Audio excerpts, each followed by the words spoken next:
Town of Superior Board of Trustees regular meeting for Tuesday, May 28th, 2019. Could we all please rise for the Pledge of Allegiance? I pledge allegiance to the flag of the United States of America and to the republic for which it stands, one nation, under God, indivisible, with liberty and justice for all.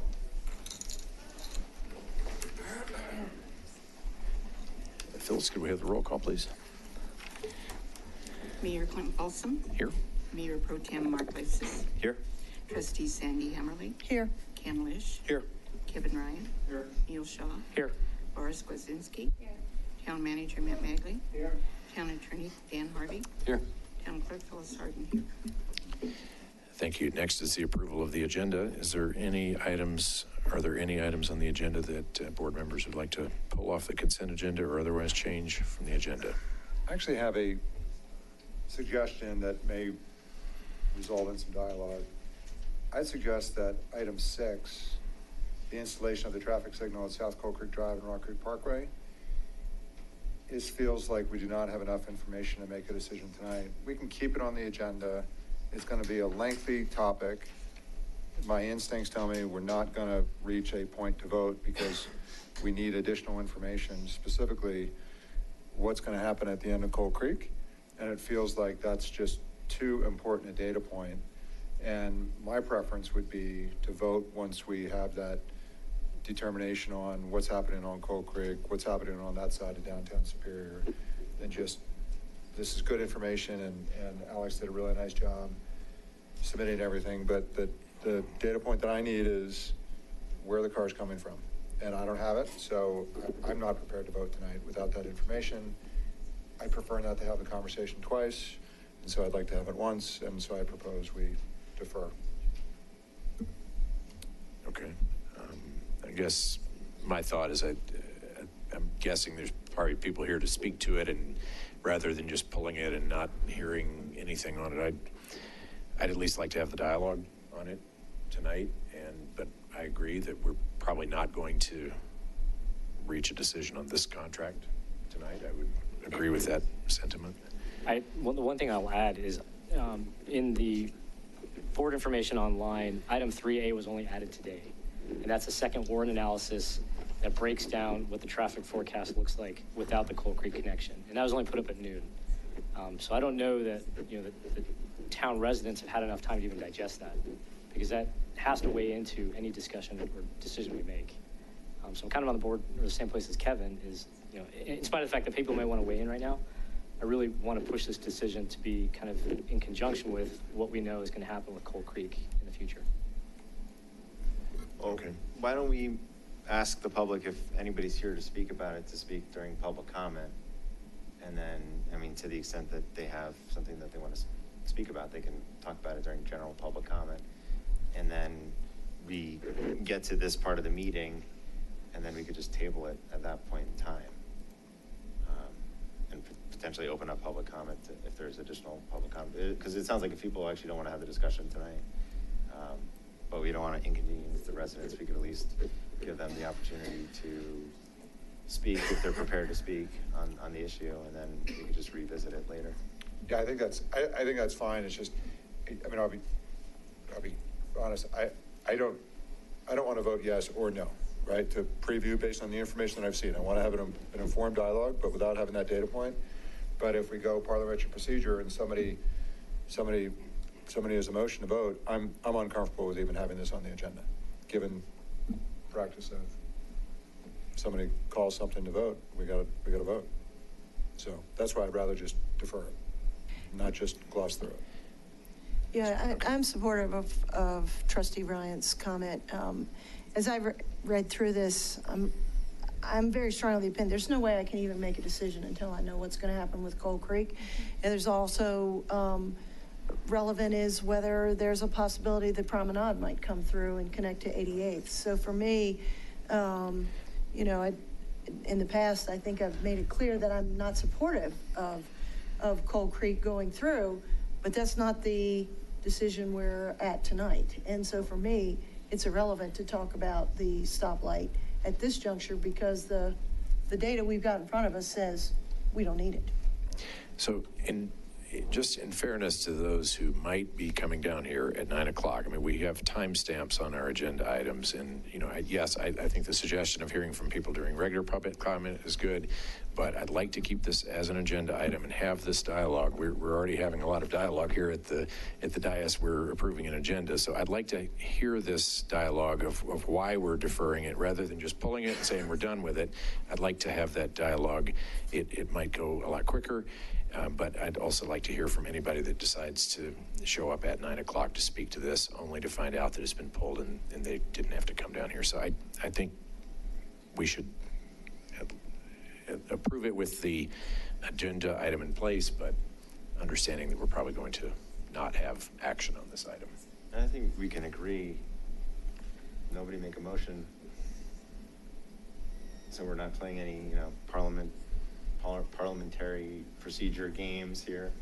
So we'll have a discussion at the appropriate time, but we're just giving the public the opportunity to speak to the extent that they want to speak. Is there a desire from others on the board for us to have discussion tonight, or could we just open it up for public comment at 9 o'clock and defer our discussion? I agree with Kevin. I don't feel the need to discuss this until we have a decision on whether Coal Creek Drive will be open. I agree. Well, I have no desire to make a motion, but I do have a desire to have at least some dialogue. I agree with Mayor Folsom. I don't want to make a decision on the traffic light, but fundamentally, we do have to do more about pedestrian safety. And if we have that discussion during item 6, I think that's great. The fact that there was an accident, the 3 accidents in 2018, and one of them could have actually resulted in impacting a pedestrian, that's huge. And, if we're not taking action on the traffic light, that's fine. We can take some small action towards pedestrian safety at the same time. And I think all right, let's rather than, I think we want to dive into this, so I propose we approve the agenda with this item in it, and we'll take it from there. Motion to approve the agenda. So moved. Motion by Mayor Pro Tem Lasis, second by Mayor Folsom. All those in favor of the agenda? Okay. Lish, Folsom, Lasis, Shaw opposed. Skwazinski, Ryan, and Hammerly. Okay, motion passes. All right. Okay, next is report. I was going to say, I don't think we've ever had that close of a vote on the agenda. Okay. Yeah. Whew. All right. I was ready to. Hey, this is a board of firsts. All right. Okay, reports. Anybody? I'll go first. Good evening, everybody. On Monday, June 3rd, at 8 a.m. Until 8:30 a.m. until 12 p.m. at the Rocky Mountain Metro Airport, the community room on the 2nd floor, there will be a meeting of the Rocky Flats Stewardship Council. At the Rocky Flats Stewardship Council meeting this quarter, they'll be considering Superior's motion opposing oil and gas drilling on and under Rocky Flats. So this is a motion that's been kind of a long time coming over the past several months. We have since spoken with a number of the municipalities that are members of the Stewardship Council, Broomfield, Boulder, and others who are supportive of the motion, and hopefully there will actually be a vote on the motion this time. So we'll have more to report on the meeting, but the Stewardship Council meetings are open to the public, so if anybody wants to attend, it's at Rocky Mountain Metro Airport from 8:30 to 12 on Monday morning, June 3rd. So more to come after the meeting. Thanks. Thank you. Neil? I can go. May 14th, Trustee Hammerly and I attended the Louisville and Superior Joint Issues Committee meeting, and we discussed, as usual, some of our common concerns. These included the Rocky Mountain Municipal Airport, as well as trying to increase ridership on RTD Route 228. More importantly, Louisville is putting their broadband middle mile plan out to RFP, and we've agreed to help work with them on that, or rather be a partner with that. And then ultimately, and after that, Trustee Hammerly and I got a detailed tour of the newly renovated Louisville Recreation Center, and it is pretty spectacular. This Saturday, June 1st, is a Taste of Louisville, and there will be a booth for the Louisville Library. I don't want to, hopefully I'm not stealing any of Director Nemechek's thunder here. If your kids haven't already signed up for the summer reading program, I encourage you to get them signed up. I think there's been enough research that summertime reading has been shown to help reduce the impact of summertime learning loss. May 15th, a couple weeks ago, ProStack held their monthly meeting, and for the first of their 2 planned public engagement sessions for the park in Zone 3, which we already talked about. I won't repeat any of that. Now, more important, the other issue that they discussed is the new skate park, in my words, is off the hook in terms of usage. However, the Crusher Fine Path is already starting to have problems given the volume of folks going between the parking lot and the skate park. So as a result, and I'm going to read this verbatim, ProStack recommends the board improve access for scooters and skateboards at the skate park. ProStack requests the board to fund replacement of the Crusher Fine Path with a hard path, asphalt or concrete, from the bridge to the southern side of the skate park, an existing concrete path. That's their recommendation, and I got to say I completely agree with it. One of the things, if you go down there, a lot of the Crusher Fine, the dirt's gone. Because people are going back and forth. It's starting to get really muddy. And unfortunately, just by nature of the skate park, you don't want to have that debris on the skate park. And Allison's already put a broom and dustpan out there for folks to help clean it. But it's something that, I'd like to know if, when we're repaving the Honey Creek, or rather paving the Honey Creek parking lot this summer, is there any way we can, work in a 200-foot concrete asphalt pathway from the bridge to the skate park? Something to think through. Yeah. No, of course, yeah. So that's it. That's all I got. Thanks. Sandy? I attended the Denver Regional Council of Governments, better known as DRCOG meeting, on May 15th. We are one step closer to the $1.04 million request to improve our connectivity to the US 36 bike trail. It was approved by DRCOG as part of a massive request. We are just a drop in the hay, but it's a big $1 million for us. The final approval will come later this summer. We do not have a Denver Regional Council of Governments meeting in June because it conflicts with another event for public officials here in Colorado. I want to remind everybody, on Sunday, June 2nd, at the Colton Trailhead, we will have National Trails Day celebration. Bring your bike. It starts at 9 o'clock. Bring your bike and you can take a trail ride with other members of the community at 8:15. You can chat with our wildlife ecologist. HawkQuest will be there from 9 to 10 with a variety of raptors. One of the highlights of the event is usually the snakes that come. The folks from the Center for Snake Conservation will be there from 10:30 to 11:30. That's usually an opportunity too for us to see the mayor engage with snakes one-on-one, and it's always a highlight. I'm glad he does it, not me. So I really want to encourage everybody to come out to the Colton Trailhead. There is not a lot of parking there, so we really encourage you to take your bike or walk to the trailhead. It fills up, and so if you definitely want to come, you're encouraged to walk or to ride your bike. The final thing that I just wanted to comment on, there have been a number of suggestions in the community for changes to some of our parks and trails. And, I am a firm believer that when you buy a home in this community that there are certain things that you expect not to change in your neighborhood. We have had conversations about one of our parks. We are also having conversations about a trail that'll cut down between Carvel and the Waterford neighborhood. And I really believe as a board, we have an obligation to protect what is there for the folks who have lived here for many years. And I really appreciate the time that our community members have spent sharing their thoughts with us. I, for one, will continue to do all I can to protect what you found when you bought your house. And I hope we can minimize the impacts on our existing residents when it comes to the development of our park amenities. I'm particularly concerned about what's going on at Riverbend. That is a beautiful park, and I would hate to see us in any way negatively impact the wildlife. It's really more open space than a park, and so I hope we can protect that.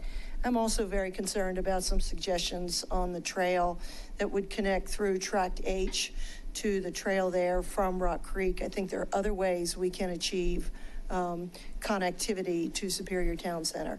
So I want to assure residents that I listen very closely to them because you've been here for a long time, and it's our job to protect your rights as well as the new needs of the community. Thank you. All right, thanks, Sandy. Kevin? Just a couple things. I agree on the parks. You know, you finished that needs of the community. I think that's one of the things we always need to keep in mind. You know, what are the needs of the community? And sometimes it's hard because people don't always want things in their own backyard. And so it's hard to balance what you want or don't want in your own backyard versus the needs of the community. So I think it's an important comment, and it's a hard job up here. We're doing better, I think, engaging the community and listening. And so for those that are out there, continue. And our promise to you is we'll keep listening. No major report. If you are up early and noticed there's a lot of kids on their bikes, the Rock Creek Flyers have started. Kids as young as 11 have practice at 6:30 in the morning. And a lot of the Flyers parents don't necessarily want to drive them at 6:30 in the morning. So seeing a very small child ride their bike for the first time by themselves at 6:30 can be overwhelming. They don't want you driving by your car going 35 miles an hour. Slow down, drive 15 miles an hour. Don't spook them, but just drive way below the speed limit. We have a bike in need of repair, so I'm the dad that's been driving my kids, and I can't believe how fast people are driving at 6:30 in the morning. It's just, to me, if you see a kid, please slow down. And that's what they're doing, and there's a lot of them. There are hundreds of kids out there swimming for the Flyers. First meet's a week from Saturday, so if you're not familiar, I think the first home meet is 2 weeks. So if you'd like to come, we'll make sure it's on the bulletin board, on the website. Thank you. Thanks. Laura? So this weekend, I had the opportunity to play pickleball in Wildflower Park and had a blast. I want to say thank you to the many residents who have invited me out to play and say that I'd love the opportunity to play with more of you. Just drop me an email. But for the whole community, I also wanted to call out to all residents, there is an orange locker at Wildflower Park that has all the equipment you need to play pickleball. You can contact the town staff for the code to unlock this, but that is one of our amenities for residents. On a related summer note, I have an announcement to share from resident Catherine Marsh. We all know how important it is to make sure that our kids are covered from ears to toes with sunscreen before they go out into the Colorado sunshine. But for families living in poverty, sunscreen is often a luxury item. Many kids who need protection from the sun's harmful rays go without this basic necessity. To help, Catherine says that the town has partnered with a Precious Child to offer drop-off boxes at our town pools to collect new sunscreen and hats for infants, kids, and teens. The drive will run through July 4th, and you can drop off your items in the yellow bin by the front desks of the pools. She says, thank you for your help in making summer great for all children in our community. That's it for me. Great, thanks, Laura. Ken? I have just one item this evening. Earlier today, I met with a resident to go and review the street conditions of 2nd Avenue in Original Town. We heard from a resident at our last meeting that the roads were in bad shape due to the construction that's going down in that area.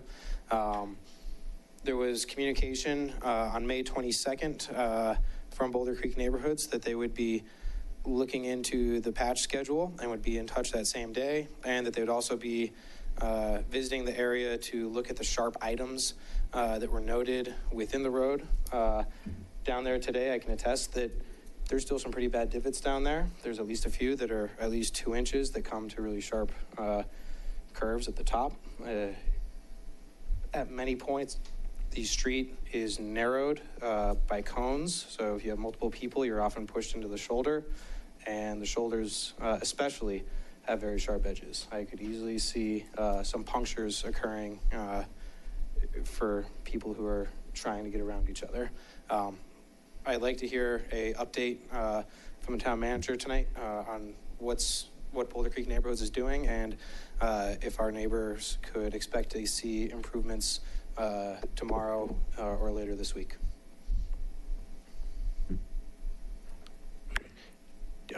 We'll circle back to you on your report here shortly. Okay, thanks, Ken. Last week, Sunday, Monday, Tuesday, Town Manager Matt Magley and myself and Adam Hughes, who's a consultant that the town hired, he's with Better City. We all attended the real estate conference Recon in Las Vegas. It's an annual event that brings together owners and developers and retailers and municipalities to try to attract businesses to their communities, and we had lots of good meetings during those days with several different hotel brands. The owner of Superior Marketplace met with brokers handling downtown Superior, and several others. And Matt and Adam are going to be providing a full report on our efforts soon. So it's a good trip overall, and look forward to more details coming to the board. Some announcements for upcoming things. Next Tuesday, June 4th, is our Superior Chamber of Commerce Awards Dinner at the Gatehouse in Lafayette, and our director, TJ Sullivan's here. He'll be giving us a little bit more detail on that here shortly. Monday, June 17th at 6 p.m., we're having a special meeting here to discuss downtown Superior Main Street concept. And we will not be having a second meeting in June, on June 24th. So no regular board meeting on June 24th. And that's it for me. Matt? Thanks. So June 10th, the economic development consultant for the town will be here to give a presentation update to the board. As far as Trustee Lish's question on 2nd Avenue, if we had better weather, they'd be done already. They're supposed to be out. Right now, the schedule is for tomorrow, or Thursday and Friday. They need a certain temperature for the asphalt patching to be done. So can you tell me who the resident was you met with, and then I can follow up with them? Yeah, we can follow up offline. Matt, how come they can't come off the roundabout to do, Who's that? Boulder Creek? That's the route that they should be taking. So they shouldn't really be on 2nd Avenue? No, well, they're doing construction on 2nd Avenue currently. Okay.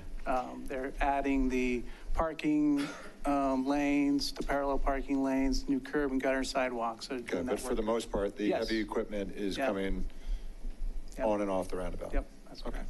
Yep. So it's not rolling through, it's not rolling over the It 2nd should Avenue not Bridge? be. And if you notice or get I a don't- question from a resident, Okay. let us know. And But the we'll- preferred path for the heavy equipment is off the roundabout, not over 2nd Avenue Bridge? That's correct. Okay, yeah. thanks. Yeah. And then we had an unfortunate incident at the last community engagement occur.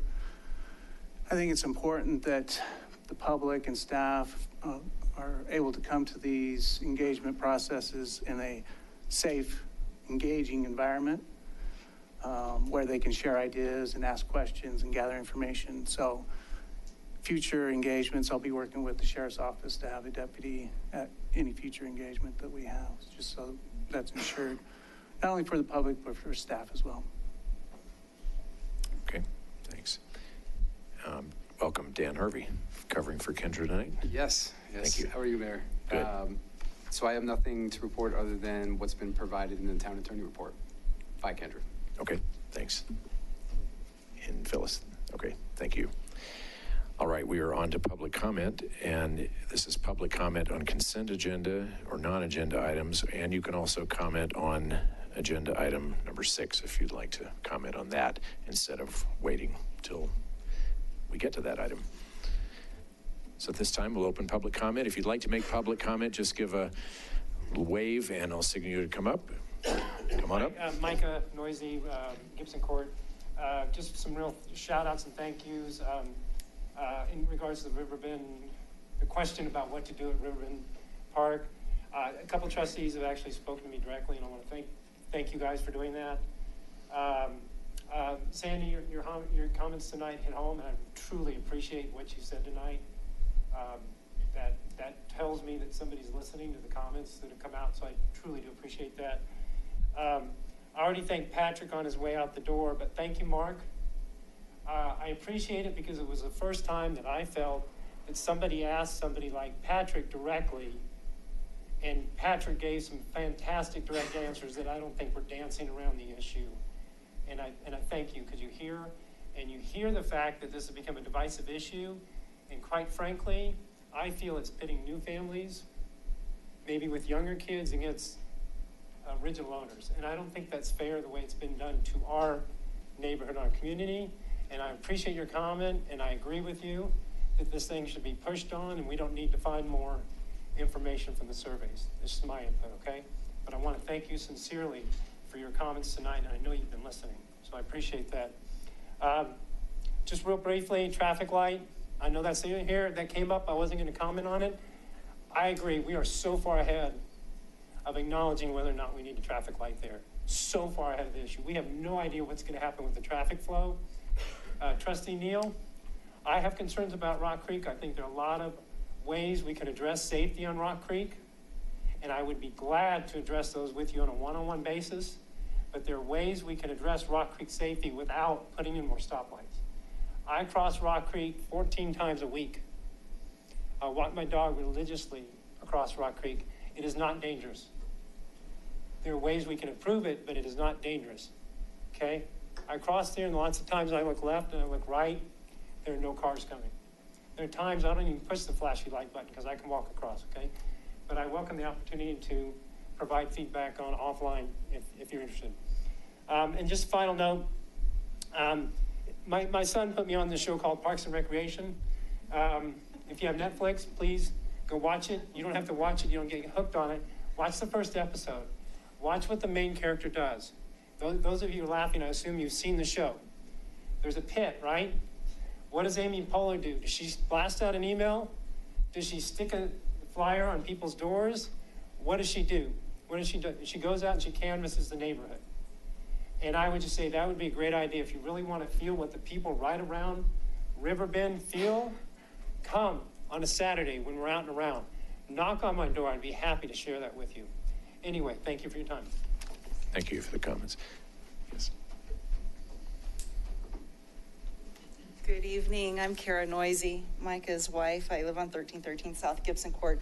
And I want to thank you so much for the opportunity to speak tonight, and also for the responsiveness I've had from various folks on the board when it comes to Riverbend Park. I really do appreciate the comment that you all were making this evening in terms of what is the requirement that exists in Zone 3. Is there one? And then even the continued emphasis of, can we look at other areas other than just Riverbend? Because I think up until this time, there's just been one focus, and that's been Riverbend. Even tonight's agenda item was listed as Riverbend. And I just think that it makes it more divisive than perhaps it needs to be. And I agree, I think we should approach this as what kind of opportunities exist within Zone 3. And I don't feel like we've completely seen those.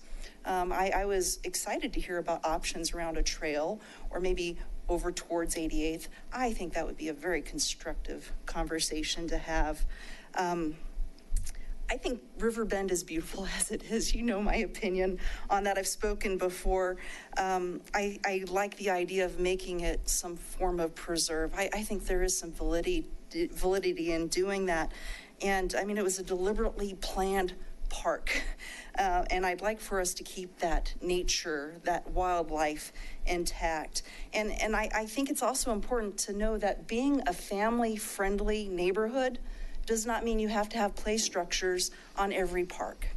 And within Riverbend Park, there is 3 different playgrounds within a quarter of a mile. And I've told my story to some of you before, but Mike and I first moved here in 1999, and we used to walk our toddler, who's now 19 years old, up around Riverbend Park on our way to some of the other playgrounds in the neighborhood. And nothing has changed in that part of the neighborhood. There have been no new homes built there. And so I just think we have something incredibly unique at Riverbend that is worth preserving. And I would like to just end with our 1991 Rock Creek Richmond Showcase Community in Boulder County. This is 1991, where it says there has been great care that has been taken in planning the open space areas to protect and enhance existing wildlife habitat. Richmond, the homes, want to sustain as much of the property's natural setting as is possible within a planned residential community. So that was the master plan in 1991. I've got another clipping where, Doug, you can see your RV right out front on that street. And I really do appreciate the time and consideration that has gone into the fact that I know this board is taking that into consideration. That's all I have. Thank you. Thank you for the comments. And I see a future entry to the Superior Historical Museum over there when, yes, that piece. 28 years old, left by the original purchaser of the home. Yeah. That's great. Thank you. Yes, sir. Come on up.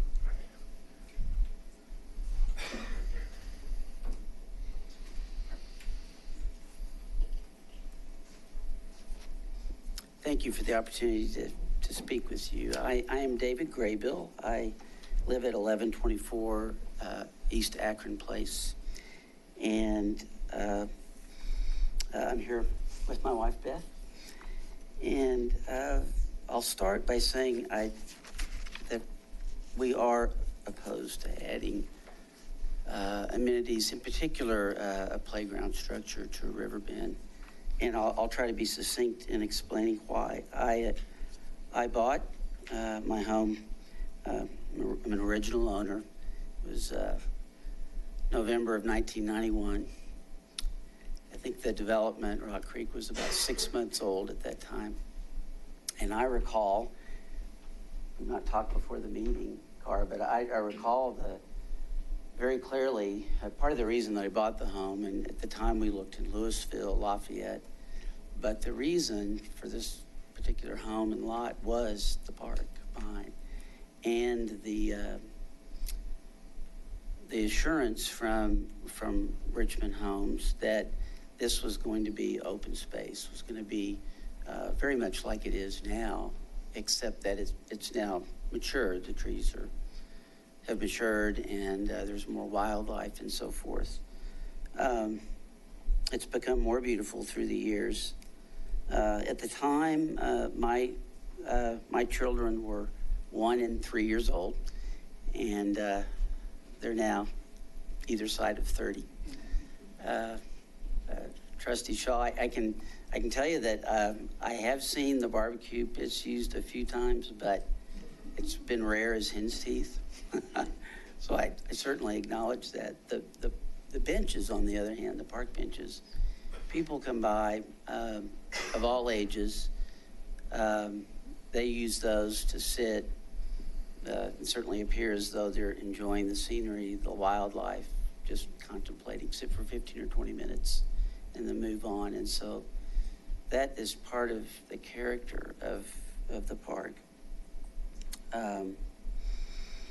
When my children were little, we thought we had the best of both worlds, because we had Riverbend behind and our home, which with the serenity and the peacefulness, and then we'd pack up and walk up to Purple Park and use the playground and went back and forth, and that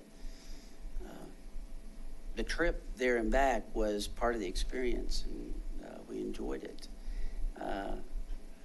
Beth and I now have grandchildren. I was thinking about this just yesterday, exactly the same age, 1 and 3. They're over at the home a lot, and I still feel the same way about it.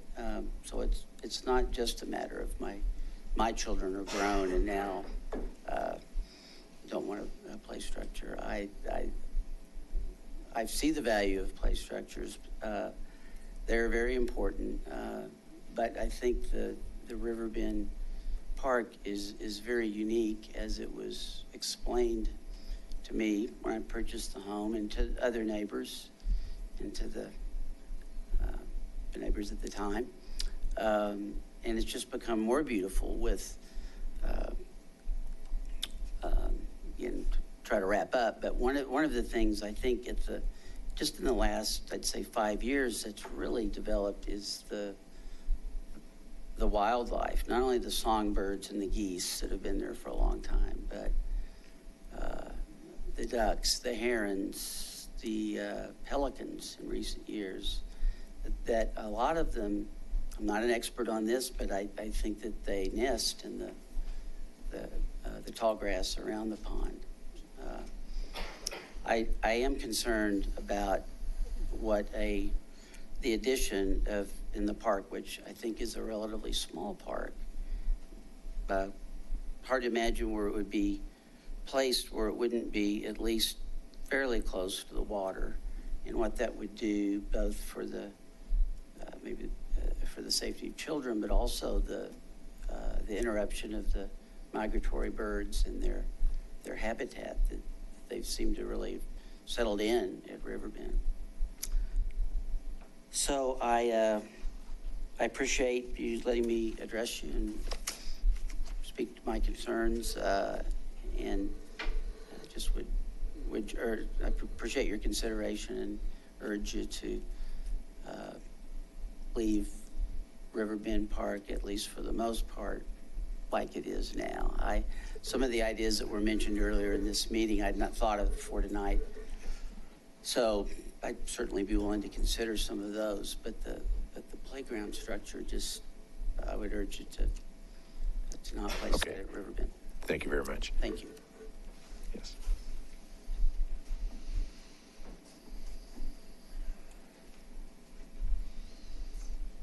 Hi there. Thanks for the opportunity to speak, and I think we'll be coming to more. This has been a great experience.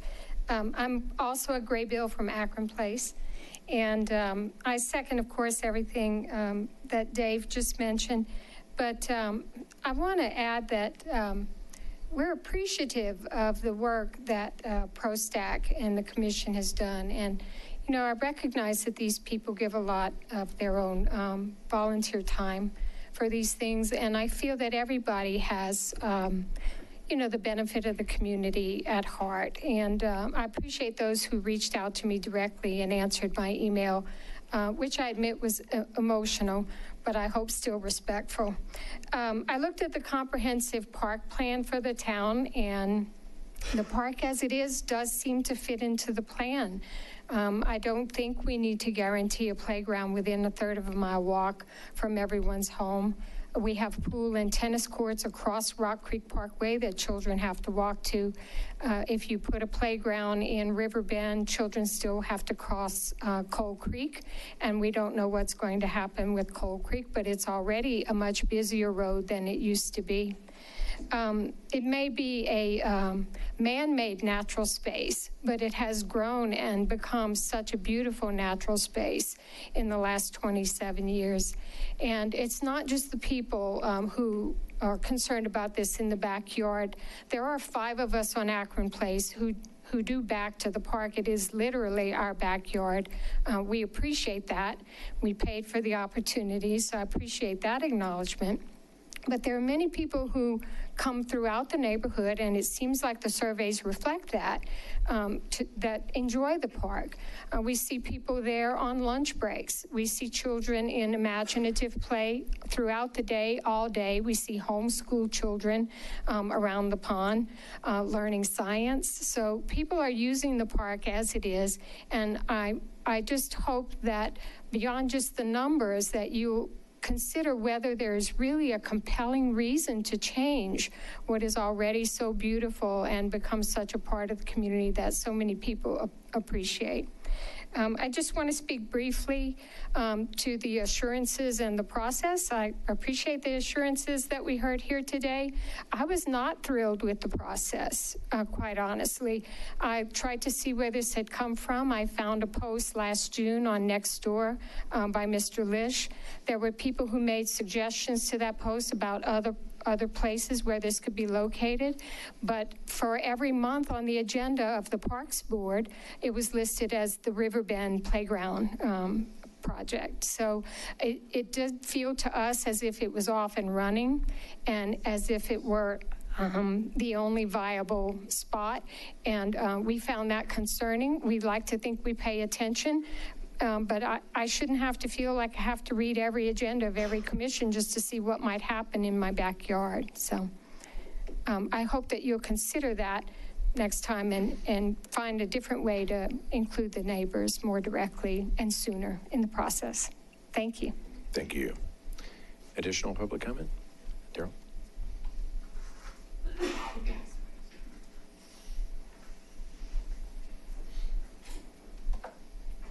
Daryl McCool, Chair of CAPS Committee. I live at 312 West Coal Creek Drive. I am not going to talk about Riverbend Park. I am here to talk about what we're doing with CAPS. I just wanted to give you a brief update on the main event. I don't know if any of you know, but Brixmor was not really open to us having 3 events back to back to back. So they said we could have 1 event, so we're just going to blow it out of the water. We are going to do an immersive art experience on July 20th. It's not going to be just art booze. It's going to be an experience where you're touching, smelling, feeling, seeing, getting to really dive into art based on the artists that we're commissioning to come and set up booths.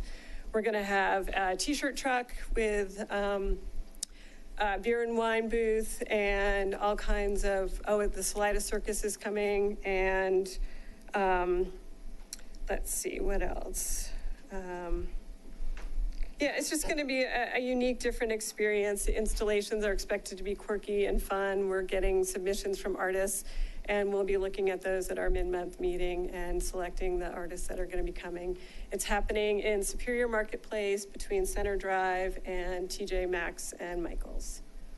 So just wanted to let everybody know in a more public forum. We're going to start really marketing and advertising that. So if you have any questions, What are the hours of the event?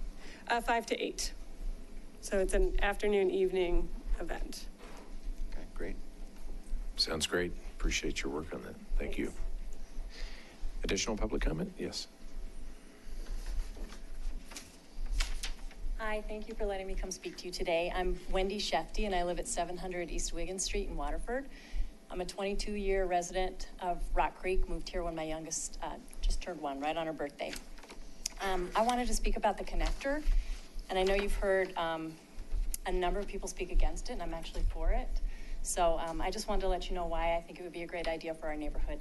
I think having a safe and scenic path to get to town center is going to be a pleasant way to get down there. And if it's pleasant, I'm going to make more trips. I'm going to go down and visit the businesses there more often. I'll probably also bring my neighbors down because we do a lot with our neighbors in our neighborhood. So I think that would increase visits to town.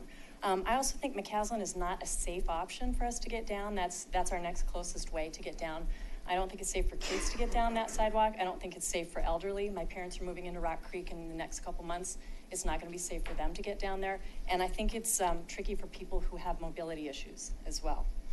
I feel like Rock Creek has always had a great plan for connecting the different areas of the neighborhood together. And I think that I know as my kids grew up, we could get anywhere we wanted to go, mostly on paths. And it was always just 1 or 2 streets you'd have to cross, but mostly we were on paths. And we did soccer, we did all the different kind of pancake activities and stuff, and we just got to go on paths. And I thought that was a wonderful way not only to get to where you're going and not use a car, but also to interact with your neighbors. Because if you're on a path and they're also on the path to go to the soccer game, you get to chat with them. The paths definitely promote less car trips and more healthy experience. You can walk, you can bike. I think that's something most people can agree on. That's a good idea. I am concerned, my kids are grown, but I am concerned for the people who have kids here who are going to be at the sports stable and the sports fields in town center. And I think a path here is an excellent place for them to get to the town in a safe manner. Kids are going to be biking, kids are going to be walking out. I let my kids do that before they had a license as well. I would have encouraged them to do it after they had a license as well, because it's such a short distance. My son played hockey when it was the old ice rink, and that would have been a great way to get down there. I just looked at a CSU study today online that proved that a well-connected neighborhood promotes not only safety, but also higher levels of physical activity. So one of my big agendas for a neighborhood is to get people connected to each other. I think the more neighbors know each other and like each other and interact with each other, the safer we are and the happier we are in our situations in our homes. One thing I would like to mention, if this does happen, I know, I talked to several of my neighbors. There are a lot of people who are in favor of it. What they're concerned about is that maybe there's restriction for parking in the cul-de-sacs if there's a big event in town. I personally think people would probably park at Target or the Costco lot and go across the street that way, but some people were concerned about that, so I can understand that. And lastly, I was wondering if there's any way that we could take a poll of residents of Rock Creek to see what they feel about this connector path. And one last question, I don't know, I need to get an answer whenever that's appropriate from somebody, is I have neighbors who would like to make their opinions be part of the public record, but they travel, and they were traveling tonight, several were, and they would like to know how to do that. They can email townboard@superiorcolorado.gov.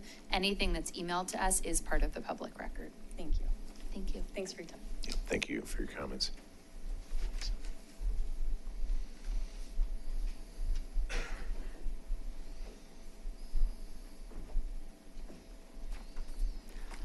Thank you for letting me speak. And again, thank you for being concerned with Riverbend Park, which is my backyard as well. I'm actually reading a letter from my life partner. Do you mind stating your name? Oh, for the sorry. record? Sasha Stiles, 1335 South Mesa Court. Thank you. Sorry. I'm reading, but I'm reading this from Christopher Houghton, who's sitting over there all by himself because he's very sick, and he has no voice left. So I'm reading it for him. We bought our first Rock Creek house in 1991. In that same year, Richmond Homes, the developer, won the award for designing the best master plan community in the entire country. The award was given based on the creative use of open and natural spaces: Purple Park, South Pitkin Pond, Riverbend Street Pond, and the ponds west of 88th Street. For the next 28 years, these tranquil and visually unmolested places have provided not just those adjacent to them, but the entire community with the opportunity of having relaxing walks, sometimes with their dogs and their children. Many birds visit the ponds: pelicans, cormorants, blue herons, ducks, and the ubiquitous geese. Raptors, such as red-tailed hawks and the great horned owls, frequent this area as well. In past decades, a bald eagle frequented the pond, but when the development pushed south, it lost its home and left the area. If any of these areas are developed in a manner inconsistent with the original master plan, other wildlife will be displaced. I think we have a real concern about that, even if I didn't live there. It seems inconsistent with common sense to build a pocket park with features suited to small children so close to a pond, which is a lethal drowning hazard. I lived in a pond when I was a young child. I can still remember my next door neighbor, a surgeon, frantically racing towards the pond to pull out his small daughter who was in the act of drowning. From a friend, I heard the sad story of an MD in residency living on a pond with his small children, one of them who did drown. These were not negligent parents. My point is, it can happen to anyone. Surrounding a park with a fence simply gives one a false sense of security. For my entire career, and this is from Krista, who's an LCSW, not from me. For my entire career, I have worked with the vicissitudes of human condition. I can pretty much guarantee that those pushing for a park to be located by a water hazard would be the first to legally take the town to task, should they be the ones to experience the tragic loss of a child in the pond. Then there is a fairly clear assumption that the traffic on Cold Creek will significantly increase, making crossing that busy street on foot more dangerous. If driving to a park, Riverbend Street, there is a problem of getting little kids safely out of and into cars. The safest location for a new pocket park would be in the grassy areas off either the east side or west side of the connecting path between Wildona and East Riverbend Street. Both neighborhoods would have walking access and no major roads to cross. There are by far fewer children in the area adjacent to Riverbend Street Pond than there were in the 1990s. It would seem that the needs of childless couples / singles, empty nesters, and those about to be empty nesters are being entirely or completely dismissed or misunderstood. We enjoy the peaceful tranquility of these wonderful open and natural spaces. I believe this is why so many of us have chosen to live adjacent to or close to the Riverbend Street Pond. Which brings me to the question. Why was there no opportunity on the current survey to clearly indicate there is no need for a new park? It would seem the survey was stacked with the assumption there was going to be a new park. This is as much the same tactic as duplicitous McCarthy-era questions, e.g., when did you stop beating your wife? The obvious assumption is that you were beating your wife. I would have liked the opportunity on the survey to just say, I don't think we need another park. And in that regard, we did our own survey on last Saturday. Remember that first beautiful day after all that rain and snow, et cetera? We drove our bikes all around the area, and on our way home, we went through the community area down by Colton. Then we came up through the area and past the back of the school where there's those other parks. So there's kiddie parks down there, all the parks at the school. And then there's a nice little pocket park by the tennis courts, and then Purple Park, of course. So we went around all those, and there was not one child, not one family in any one of those organized play areas on a beautiful Saturday afternoon. Finally, lastly, I would like to say that there has been a child's park spoiling the open space of this visually pleasing. I would like to say that had there been a child's park spoiling the open space of this visually pleasing little wildlife refuge, we would not have chosen to move back to this area. This area was a national award-winning design and has remained the same for the subsequent 20 years. Why ruin it with a misplaced and potentially lethal park for little kids, all of whom will age out of it at around 10 years of age? That's from Christopher. And the only thing I would like to add is my brother is an ornithologist. Do you mind wrapping? You're over Yes. 5 minutes, so. No, this is, it was for both of us, but I only have one sentence left. Okay. My brother's is a world-renowned ornithologist, which is a bird expert. And when I talked to him about the birds that we had here, he was aghast that we still would have those in Colorado. And he said, do anything you can not to change the park, or else you will lose the rest of the birds, not just the bald eagle. That's all. Thank you. Thank you. Additional public comment? Any additional public comment? All right, thank you all for coming and speaking. Next on our agenda is item F, presentations, and we welcome Superior Chamber of Commerce Executive Director TJ Sullivan for an update.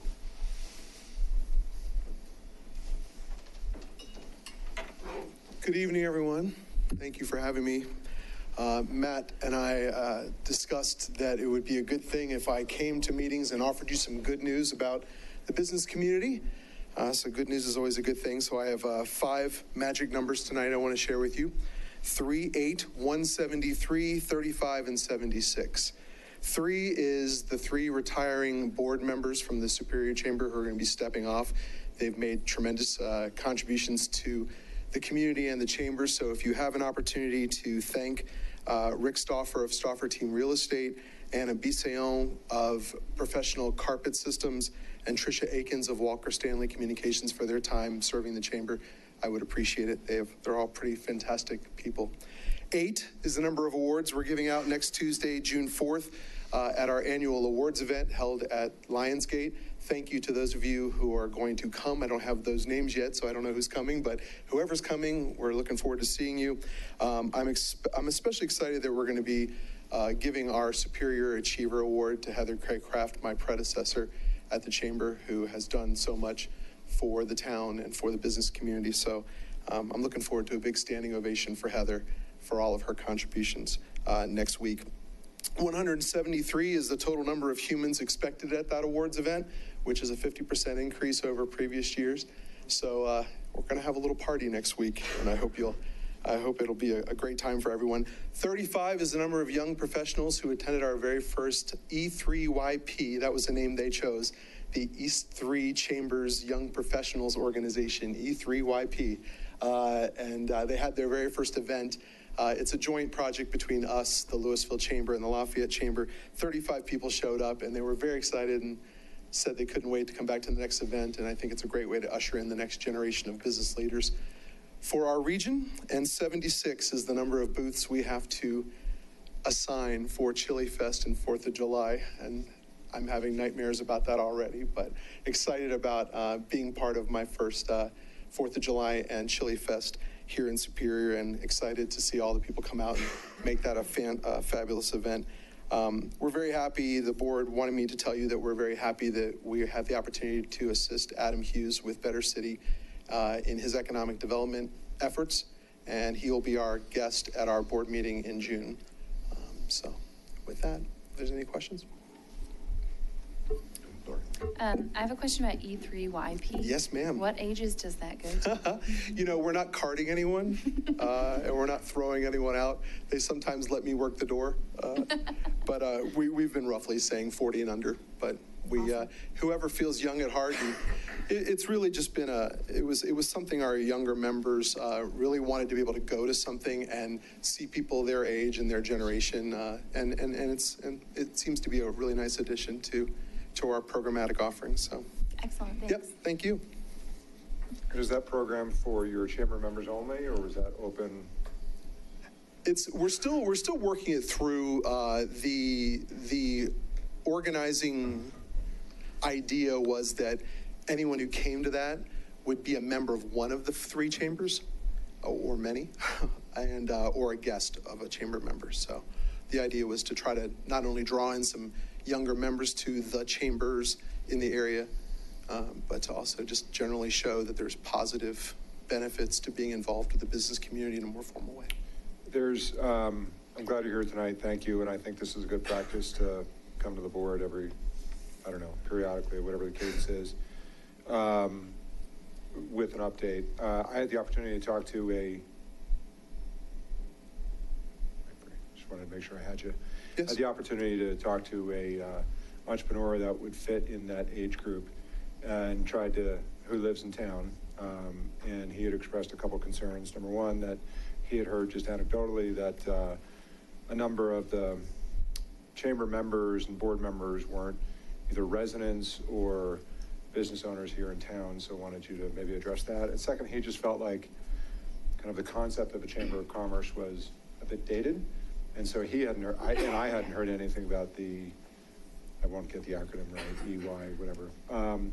So I think it's important to kind of maybe reset the charter to try to get the next generation of entrepreneurs to participate. And then I wanted you to maybe talk about how you were thinking about doing that. And also, what are you doing to attract more Superior residents, particularly on the board seats, either Superior business owners or Superior residents, since we'll obviously have a number of board seats that are becoming available? Sure. First thing on attracting more young entrepreneurs or business people or professionals working for businesses in the area to the chamber, our philosophy has been, and I was directed by the board when I was hired, to try to create greater value for people who want to interface with the chamber in whatever capacity they want to, whether it's attending a luncheon or a small business owners group or whatever. So having a space where millennials and Gen Z professionals or young entrepreneurs can interface with each other in a business environment, I think is consistent with trying to expand our programmatic value to our members. So it's an experiment. They've had one meeting. They have a steering committee. They're very excited. They're on social media. There's a Facebook group. They're communicating the way they like to communicate. And so we're trying to, we being the boards and the staff of the 3 chambers, are trying to give them space to run and create what makes sense for them, rather than me dictating how they should interact with each other. So I think a lot of cool things will come out of that in the coming year, I'm hoping.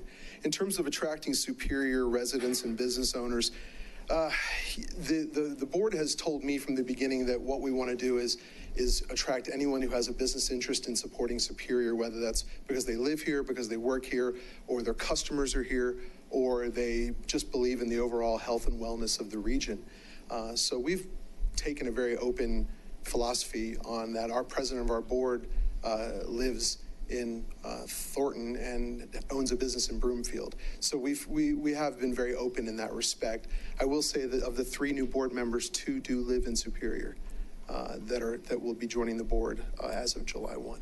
So it is always a concern, I think, when we're looking to recruit people, that we want to make sure to keep the local knowledge and history and just knowing the people and the history of the area on the board, but also trying not to be too insulated and too insular as we do that. Okay, I may feel a little differently about that. Sure. So, okay, thank you. So TJ, thank you for coming, and I echo Kevin's suggestions. It's always good to hear from you periodically to report on kind of the state of things here in Superior. So you've been here now a couple months. 6. You've had the opportunity to meet with Adam Hughes and Better City. I'm interested in hearing what your thoughts are in terms of, the challenges that Superior is facing, the opportunities that we have. I think the perspective that you're bringing as a fresh set of eyes to Superior, that Adam's bringing as a fresh set of eyes, and then also in interacting with the chamber body as a whole in terms of tapping into their knowledge of what the business environment is in Superior. How are things looking? What do you think we're doing right? What do you think we're doing wrong? What could the board do that could kind of make us a more business-friendly environment? Are there certain economic considerations that are beyond our control that the chamber can't really do anything about, that the board can't do anything about? I'm not sure I kept track of all those questions, but I hesitate a little bit to say, oh, here's what I've decided after 6 months of looking, because I'm still really fresh and still asking a lot of questions and trying to listen a lot more than I talk. So I will say that some observations I have is that probably much like the town itself, there seems to be uncertainty which direction people are pulling toward change or preservation, keeping things the same or expanding. There's a lot of people who say it's great that we're bringing in businesses like Stickleality into the town. Goldfish Swim School is doing, it's so fun watching them dig out their pools and build their business. A lot of new people coming in and bringing a lot of excitement. Then there's people who miss having the same crowd they've known for 20 years, 30 years, 40 years. So I think that's just a characteristic of Superior that I notice, is that change seems to be the dominant fixture of the environment right now. And some people like that and some people don't like it. And so I hear both. I think as I observe certain things, like when we're trying to decide where to host an event with the chambers in the area, there's always restaurants and breweries and bars to do it in Louisville and Lafayette, and then I don't really have that many options here in Superior for us to host things. So perhaps with downtown Superior coming online, there'll be more options for those kind of things. I think that'll be good for the town. I think there needs to be more office space here. I'm kind of shocked that there's not a daytime crowd in Superior as much as I wish there would be. I sometimes wish, as I think about restaurants going in downtown Superior and retail, I kind of wonder who's going to be there at lunch, taking their lunch hour to go take advantage of those amenities. So I'm still learning a lot about the answers to those questions. I sit in here and listen when you, for example, did the downtown Superior concept plan. I listened to that very carefully and was like, okay, where's the office space? Those kind of things. But those are questions I'm still learning and figuring out. So I'm not really ready to be giving you recommendations because I have only been commuting up here for 6 months, but I am asking those questions. I spent a lot of time with Adam Hughes driving around and talking about what I'm seeing from certain businesses and certain places where I see money being invested and other places it's not, and talking about the reasons why people seem to move here, that type of thing. So it's good. I think that there needs to be more mechanisms by which the business owners and the business community provide feedback to the town. So Town Manager Magley and I have talked about the chamber perhaps convening some different focus groups, feedback groups for the different districts within Superior for the business community to maybe provide some formal avenue to offer feedback via the chamber to the town. So we've talked about that, but our board hasn't made a decision on that yet. So feel like we're trying to do good things without upsetting the apple cart too much in my first year. So yeah, and these questions don't have clear answers, and they're going to be questions that are going to continuously be asked, right? So it's something Sure. that every time you come back here, I'm going to want to have an update on those same questions in terms of, what we're doing right, what we're doing wrong, things we can do differently. You have a standing invitation to speak whenever you have time and desire to speak to us. And I love the idea of providing the business community an opportunity to have dialogue with the board. You can be that conduit. So, to the extent that you're interacting with, the members of the chamber, let them know that, okay, every other month I'm going to be coming to the board and giving a presentation, having the opportunity to ask questions or give feedback to the board. Let them know that and serve as that conduit. I guess that would be my suggestion. That would be one way to do that without, doing another event. And if it doesn't work well, then we'll come back to the drawing board on a different plan. But I think that's a really great idea, and I'd like to hear directly from the community as to, what are they seeing, and what we can do to help them. So Start bringing some +1 business owners to offer some feedback. Okay, Sandy. TJ, thanks for being here. You've been here for 6 months now. It doesn't seem like 6 months. And one of the questions I was going to ask you was sort of what was your vision for the chamber, but it sounds like you're still trying to get your feet under you. But one of the concerns my concern is businesses that do business in Superior for many reasons.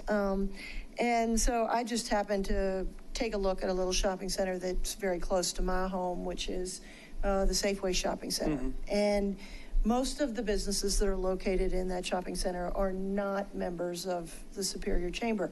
Do you have a sense why that is, and what can we be, why is that? It concerns me that we don't have better, PJ's happens to be one of the places I frequent the most. I don't ride a bike, so I don't go to VeloStop, but, I know PJ's is, but many of the restaurants and businesses there are not. Yeah. Why do you think that? And then I went through and I said, okay, I thought of a couple of our restaurants in town and looked them up, and they were also not members. Why do you think our Superior businesses are not supporting the Chamber of Commerce? I'm not sure if I would categorize it broadly to say that the businesses aren't supporting the chamber, but honestly, I don't know the history of some of these businesses' interactions with the chamber in the past yet.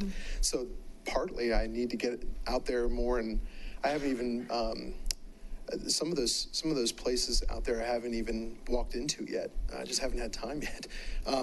So we do have Fearless Motion Dance. We've got, PJs. We've got, but yeah, I wish they all were there. We recently got J&B, the owner of the Safeway portion of that shopping center, to join the chamber because they said, why aren't you advocating more for our shopping center? And I said, well, because no one's talking to me about what's going on with your shop.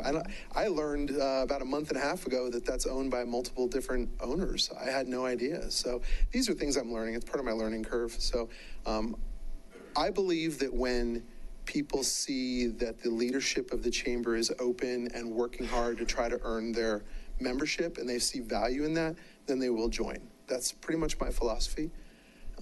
Bring the value and they'll bring the memberships. And so anybody who has any connections to those people and want to help facilitate a coffee with any of those folks, I would love that. So, but thank you for that feedback. I definitely need to spend more time over there. So thank you.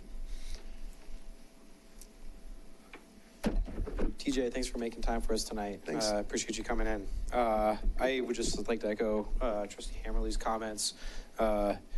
Clearly, the board of the chamber saw something in you and brought you in for a reason. It doesn't have to be tonight, but maybe your next meeting or the meeting after that. I'd love to hear what your vision is and the direction that you're hoping to lead the chamber and the value that you're specifically going to add that we might not have had before. Thank you. I'm getting that question so much. What is your vision for the chamber? And I keep trying to deflect that question because I serve the board and I'm trying to serve their vision, not my vision. But I will say that one of the biggest things we need to do is create a chamber that's ready for what this town is going to become in a few more years. And that sometimes means updating software, buying new chairs for the office, just trying to get the chamber to a place where 3 years from now, when the membership is double, we can handle that. And that means more revenue. That means more members. That means space where we can function, we can grow. We don't have room to grow our staff right now. I couldn't have an intern right now if I wanted one. So there's things like that. The first year, I think I'm just trying to get a grip on operations and revenue. Yeah. Beyond that, I think we can start building things, new things. I'm trying to put a moratorium on new stuff. I don't want any more new stuff. I got more stuff to do than I know what to do with. So, but my vision is mostly just to make the chamber as strong as the town appears to be, and have a chamber that's worthy of Superior. That's what I'm trying to do. So. And I will echo Mayor Pro Tem Lazis's comments as well. I'd love for you to be the conduit between us and the business community. As Superior thrives, so does the business community and vice versa. So whatever we can do to help each other, I think, is really important. Thank you for that commitment. All right, thanks, Thank you TJ. all. Appreciate your time today. All right, and now we welcome Director Sharon Nemechek from the Louisville Library with an update. Welcome. Thank you. Good evening. Thanks for giving me the opportunity to talk about my very favorite thing, public libraries. I'm Sharon Nemechek. I'm the Director of Library and Museum Services for the City of Louisville and your Public Library Director. As I'm speaking this evening, just go ahead and interrupt me with questions if you have them as we go along. So I'd like to start off, I don't know if many of you saw an article in Forbes Online last year where it was an economist and he proposed that we defund and close all public libraries and people just buy everything they need on Amazon. So the article, it was interesting, it was only up for about 2 days. I think Forbes realized that his logic was seriously flawed. But the article really got me thinking, and I like when someone challenges my thinking, because for me, public libraries are, kind of the public good. And what I realized when I read his article is that he misunderstood the mission of the public library. He assumed that our mission was circulating stuff. And do we have wonderful collections, and do we check out a bunch of things? We do. Is that the mission of the public library? It's not. So what is the mission of the public library? Okay, hold on. Where's my page? There we go. Thank you. So I believe the mission of the public library is connection. We connect people to ideas. We connect people to information. We connect people to each other. And sometimes we connect people to themselves. How do we do this? First, we serve our communities in meaningful ways. So if you look at how we serve our community in Superior and Louisville, it's vastly different from how the Denver Main Library serves their community. The needs are different, the community's different, the problems are different. So the foundation of everything we do is understanding who our community is and what matters to them. Second, we inform and educate, and this is sort of that traditional library job. This is where all the literacy falls.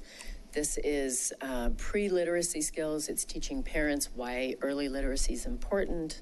It's emerging readers all the way through lifelong learners. We do this a couple of ways. So programs, you guys know, are a big thing at the library. We bring in tons, a huge number of people come to programs at the library. But I want to talk about materials too. So we're part of the Flatirons Library Consortium. We have about 1.5 million items in that collection that we have access to immediately. And then we're also part of the Prospector online catalog, and that is all of the academic libraries in Colorado, special libraries also, legal and medical libraries. And that gives our communities access to another 30 million items. It's an incredible amount of resources to inform and educate our community. We offer respite and recreation, and I know this sounds kind of lightweight, right? But we serve a community that's overbooked and overworked and overscheduled and stressed. And respite and recreation, it's a big deal. There was a study out of the University of Sussex that said that reading for fun can reduce stress by up to 68%. So we have everything from bodice rippers to YA fantasy to gruesome thrillers, whatever your recreation of choice is, we have it at the library. And respite, we also offer spaces where you can walk in and go to the fireside room with a magazine and have a quiet moment. We bring our community together. How many of you were at the library on Friday for summer reading kickoff? We had 1,600 people in the building that day. We normally see about 650 patrons a day. We had 1,600 people on Friday. We were bringing the community together in a big way. And then we provide comfortable spaces where all are welcome. So this is that third space idea. It's not work, it's not home, it's something else where you feel welcome and you feel like people know you and you run into your neighbors there. How does the Louisville Public Library serve this mission? Well, we worked on our strategic plan this year. And what we decided to do, we started with that 2013 strategic plan that the library board and administration had done. And we decided to simplify it a little bit. So we started with, you guys know the city of Louisville did their strategic plan, first ever strategic plan this year.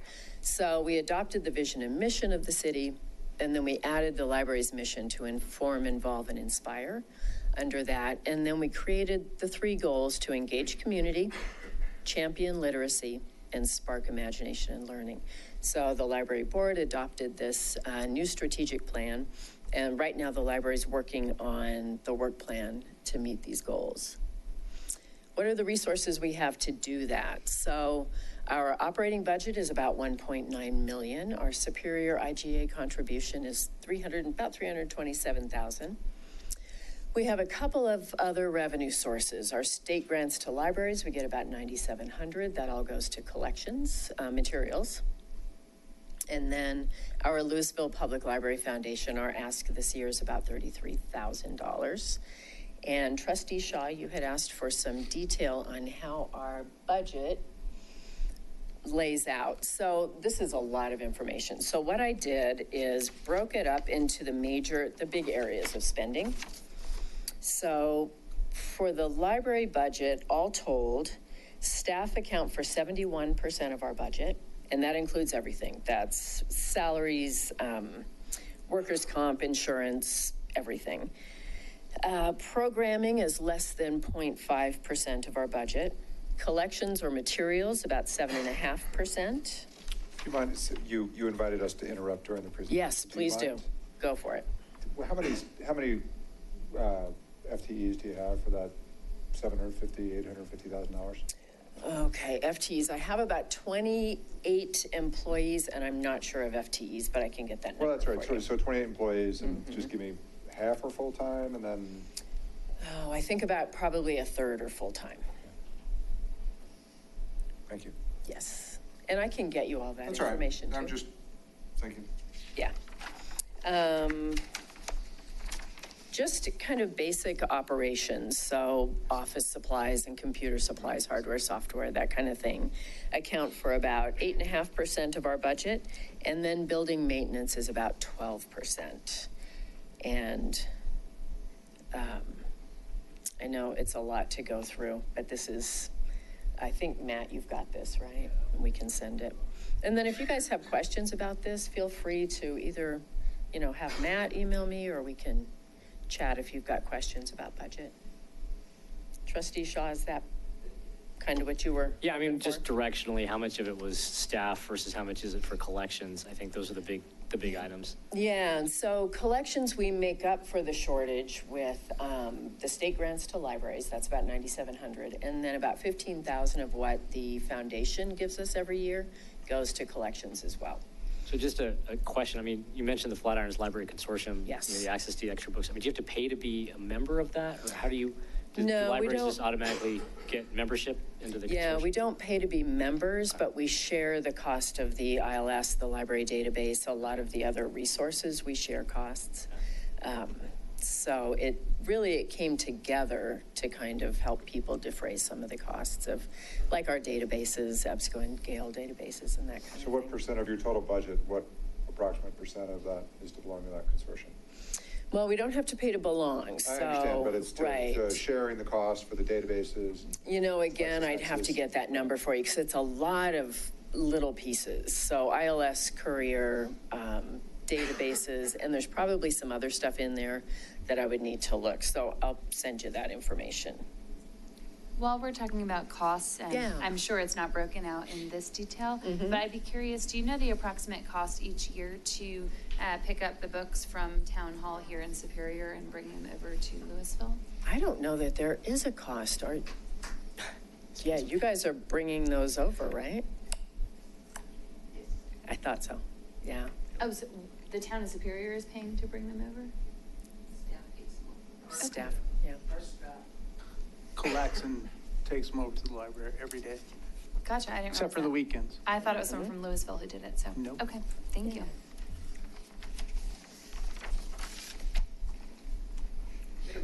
And the IGA that was approved by both municipalities way back when it first started.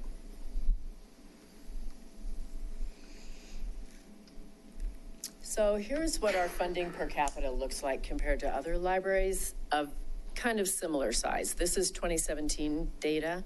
It's the latest I could get from the Library Research Service at the State Library. So you can see Louisville is second there, and we're about in the middle. Clearview just kind of skews the whole thing. But I feel like our funding per capita looks pretty healthy.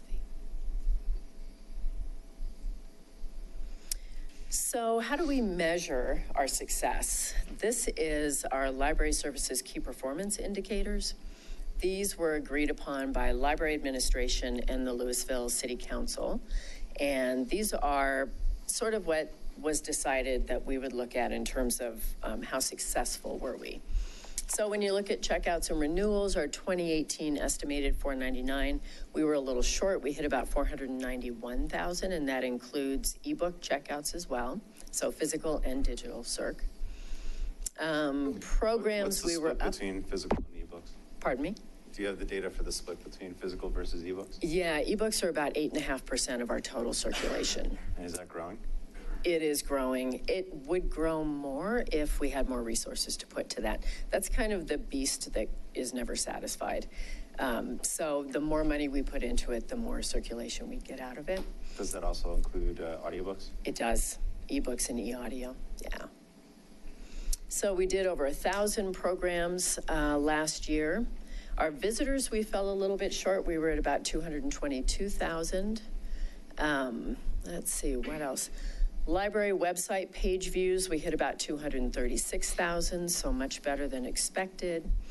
Programs for adults, teens, and kids, that number was almost 23,000. When you think about, we serve, our library service area is, I think, somewhere around 32 or 33,000, and we had 22,000 attendees at programs last year. It's really just an outrageously good number. And then this one, the summer reading program motivated kids to read more, and we did hit that. 83% of respondents reported that that was true. So just out of curiosity, because you obviously came from another library program, how do these numbers stack up against other libraries? I mean, obviously measuring yourself against yourself is great, but I'd be interested to know, are we just bonkers compared to some of the other neighborhood libraries, or, Yeah, it's bonkers. It's really good. Where our circulation per capita, our program attendance per capita. For statewide, we're much better. I like to compare us against libraries of the same size, and our circulation per capita is probably 2 better than the standard for libraries our size. So we serve a community of readers. We really do incredible circulation and program attendance for a community this size. I want to, yes, I like this data, and I like you to have KPIs. Yeah, Great, right. Thanks. It's very unlike me to forget that. Thank you. If you were tell me about the study rooms booked, or if you were redoing the Louisville Library today from the ground up, what would you build more of and what would you build less of? I have the sense that you might do more study rooms and more community type things, but I don't want to put words in your mouth. What would you do more of and what would you do less of? Well, and I think we did some of that last year, right? When we took some of the shelving out, we consolidated shelving, moved things around a little bit to create more people space, less collection space. I think the things that I would do differently, so probably a bigger meeting room downstairs, but I would also put it in a place where people can see what's going on in there. I think a lot of times when the meeting room is behind closed doors and it's hard to see, people don't realize how active the space really is. So I'd move that right up front and put quieter spaces. I like that idea of a gradient experience. So I love a really vibrant, active library, but it also means it's a little bit noisy. So how do you create spaces where vibrant and active is good? But then people have that choose your own adventure experience where if they really need it to be quiet, they can find a quiet space. I'm a big collections person. I came from collection development, so I love this stuff. But I also think there's a way to have the things that people want. It's kind of an expensive model, but you don't need to have as much shelving. You're just really, really careful about what you buy and what you keep. So I think you're right. It would be more study spaces, more study pods. Those pods we have upstairs, people race up. Have you seen them? They're kind of seating that's curved, and every curve has a desk in it. And so it's that alone together experience. People can sit up there and study, but they're not in complete quiet. And we could triple or quadruple the number of those. And so I think it's creating the people space. I would put shade on the plaza. We're really trying to activate the plaza. And even on Friday when we were doing summer reading program signups, I don't know, what was it, maybe 60 degrees out there? It was toasty. So I would create a space out there where people they'd be invited to hang out and spend time there. So I think those people spaces, integrating seating into the shelving so you don't have rows and rows of just library shelving, but you've got spaces in there where people love being surrounded by books. Doesn't matter if you're checking something out. There's something about being surrounded by those books when you're studying. It kind of just feels good. So I would definitely integrate our spaces a little bit more. But our children's space just does 65% of our circulation is children's materials. It's incredible. The highest I'd ever heard is 45% before I came here, and it's just a great number. So that space could be even bigger. And is that disproportional? Is that 65% roughly proportionate to Superior versus, I know you're going to get to it, what's the circulation of Superior versus Louisville? Is the 65%, or is that mostly Louisville, or are we also 65% of the children's? I can't get that number based on children's circulation. I can't tie children's circulation to residency. But I'm assuming that's true. I know anecdotally, because we don't ask for library cards at Storytime either, but we know a lot of those families are Superior families at Storytime. So I would assume that it's true of Superior residents as well in terms of circulation. Thank you. Mm-hmm.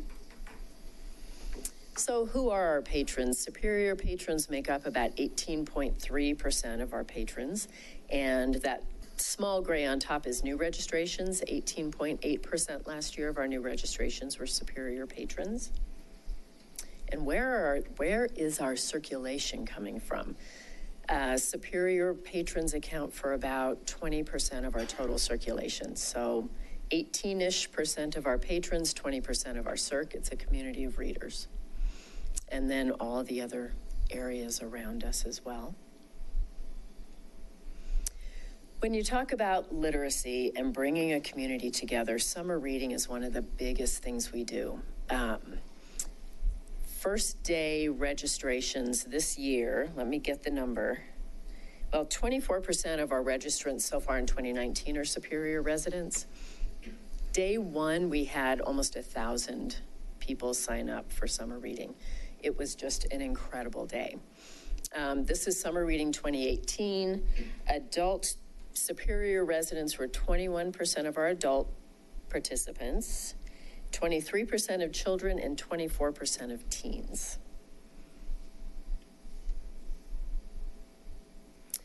outreach and programming to Superior. So I know this is something that really matters to you guys, and we want to increase it. So like TJ, I've been here about 6 months, and we lost a couple of librarians and a support services person last year. So I feel like we're kind of just getting back on our feet with some of this stuff, and this is something I'd like to focus on. I know we do, Albert works with TJ on some of the chamber things. We do the rooftop drop, Chili Fest, hit me up. School visits to Superior Elementary, El Dorado K-8, and Monarch High School, not just for summer reading, but they do book talks at those schools as well. The youth leadership group is going to participate in judging our entrance for the Universe of Stories mural contest. Is Daryl still here? Yep. Yay!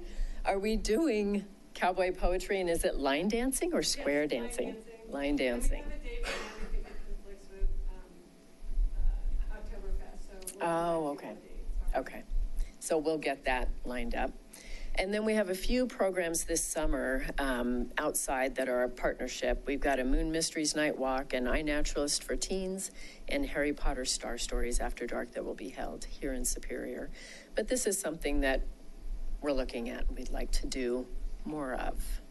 Do you guys have questions or suggestions about this? Just a quick question about the teen loft. Yes. You know, I've been in there a lot with my kids, although I feel awkward being in there because I feel too old. I know, it's weird, But, right? you know, I asked our youth leadership committee here if anyone had ever used the loft, and I don't think the Superior use of the loft is, I mean, I think it's zero. And I'm curious what your thoughts are there. Is it because most of the kids using it walk there or ride their bikes, and we're just, you know, we're way too Yeah. far? Yeah, I think that's it. What we really see is a lot of kids from LMS there, and this is true of every library. The teen space is mostly used by like 12, 13, 14, 15. By the time the older kids are driving, they're working, they're doing sports, they just don't so much use the teen space. So it's hard for them to get from Superior all the way over there. It's just not, it's kind of the place where kids come to hang out after school. So, Go ahead.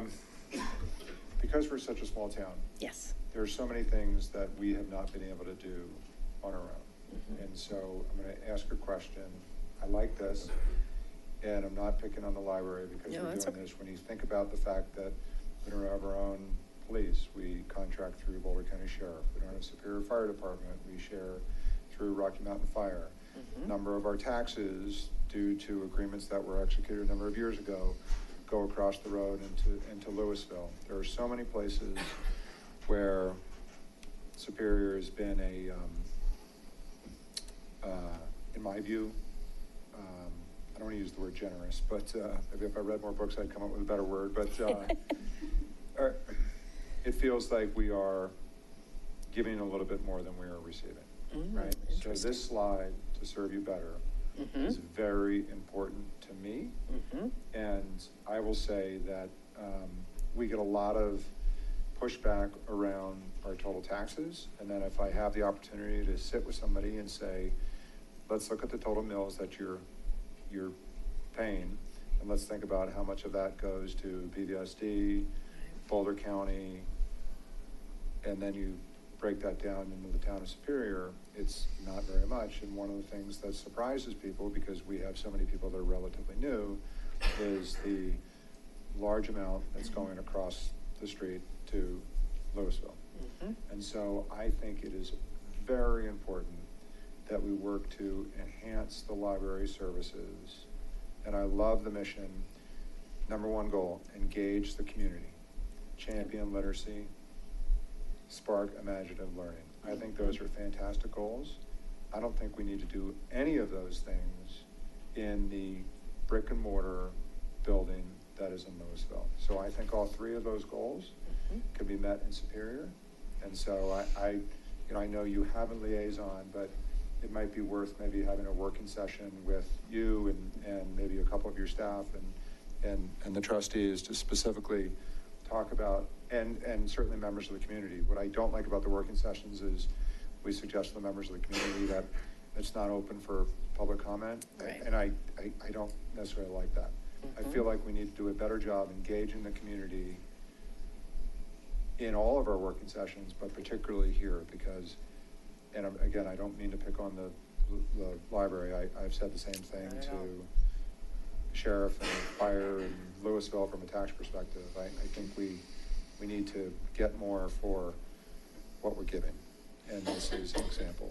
I think sitting down with us and some library staff and seeing what more can be done with the resources. So one of the things we find is just space in Superior to have, you know, if you build it, they will come. You saw our program attendance, so trying to find a place where 30 or 40 or 50 people can gather has, I think, been a bit of a challenge.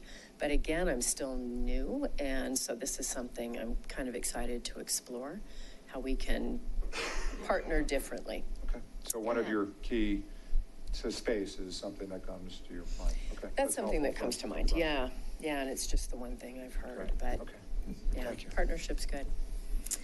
So I wanted to chime in as well. Yes. So first, really excited about the hold limit increase from 10 to 25. I'm so glad. I definitely use that quite a bit. Good. But I wanted to also put out there as an idea when we're talking about space, having space, you know, in Superior. One thing I would also love to see is not just space for events, but can we have space for book pickup? Can we use technology where we can have a hold shelf that's accessible here? I know Harvard Library has a pilot where it's almost like an Amazon locker for book pickup.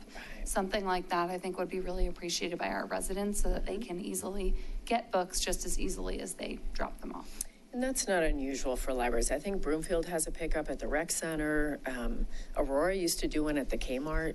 So, you know, communities do that. It's not an unusual thing. So part of the conversation. So some of the things we're talking about, sometimes there's a little bit of friction in using the library, and we know in retail they're talking a lot about convenience, and so we're trying to look at ways that we can make using the library less friction, more convenient.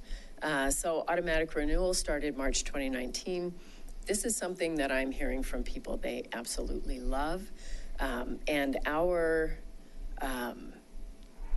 library fine collection has gone down about 30% in the time that automatic renewal has been in place.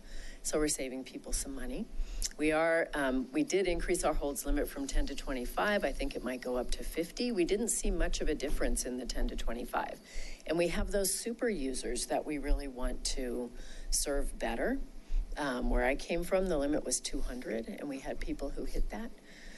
I did submit another request to our city manager to eliminate fines on youth materials. So if this gets approved, we would just get rid of all the fines that had accrued on patron accounts for just fines, not for lost materials.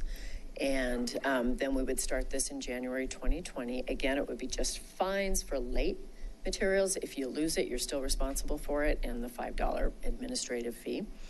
The city of Louisville is redoing the website, so we're doing that with the library as well, trying to make it simpler, easier to use. We're merchandising in the stacks to try to curate that collection for you. It's hard to walk through a bunch of book spines. You really don't get enticed to pick something up that way. We did add additional seating everywhere. You can book the boardroom online, so if you have a meeting of people 15 or fewer, you can do that online now. And you can get text alerts for your holds and due date notices. A few upcoming events, mural contest. If you know of an artist between the ages of 16 and 21, we need submissions for the mural contest. The theme is a universe of stories. The mural will be on that back wall along the alley, that backside of the wall that goes down into the parking garage. It's an incredible opportunity for a young artist to build their portfolio. And submissions are due by June 9th. First Friday in June, library staying open until 8. We're going to have somewhere 10 to 15 artists, some live art demos, family crafts, so be there. And then on the same page, our book is The Last Cowboys, A Pioneer Family in the New West by Pulitzer Prize-winning journalist and author John Branch. He'll be joining us at the Arts Hub in Lafayette on September 26th. We'll be doing line dancing and cowboy poetry at some point. And then in October, we'll have Stories on Stage, which is sort of bringing the book to life, and then book club conversations and discussions as well. That's all I have for you. Do you guys have questions for me? So just like TJ, I'd like to be here as often as you want me here. I know you had talked to Beth about maybe doing it quarterly. I don't know what makes sense, but maybe we can just play it by ear, and then you guys can also let me know what you'd like to hear from me when I come every time. Thank you very much for being here this evening. Sure. Really appreciate it. I'll ask you the same question I asked TJ. I know you've only been here for 6 months, but clearly you were brought in for a reason. You touched on a few of the future-facing initiatives, but and it doesn't have to be an answer tonight, but maybe in your next round here, what your vision is, where you're going to be pushing the library, and where you really see the future of where the library is going to go. I'd appreciate hearing that in more detail. Yeah, just briefly, I think my vision for the public library has always been that third place idea. I want the space active. I want everyone to feel welcome there, and I want it to be busy. I don't want it to be a quiet, sedate place, although there's room for that as well. But just preliminarily, that's sort of my vision. I want it to be the go-to place. Thank you. Okay, anyone else? All right, thank you very much for being here tonight. Sure. All right, next on our agenda is the consent agenda. We have a board member that would like to read our proclamation. Mark, go ahead. This is item 3C, a proclamation declaring June 7th, 2019 as National Gun Violence Awareness Day. This proclamation declares June 7th, 2019 as National Gun Violence Awareness Day in the town of Superior to honor and remember all victims and survivors of gun violence and to do more to reduce gun violence in the country. Whereas every day 96 Americans are killed by gun violence and more than 300 has sustained non-fatal firearm injuries over the last 5 years. And whereas protecting public safety in the community is our highest responsibility. And whereas local officials and law enforcement officers know their communities best and are best positioned to understand how to keep their citizens safe. And whereas all Americans are being invited to join the campaign to help raise awareness and honor victims of gun violence by wearing orange on June 2nd. And I'm not sure, is that correct? Is it June 2nd or June 7th?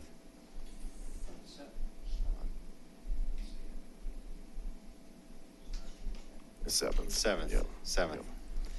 And whereas this campaign started with a group of young people in Chicago to commemorate the life of their friend who was killed and has spurred a national movement, they chose this color because hunters wear orange to announce themselves to other hunters when out in the woods, and the color orange serves to symbolize the value of human life. And whereas, to raise awareness and honor all victims and survivors of gun violence, June 7th, 2019 is being designated as the 5th annual National Gun Violence Awareness Day.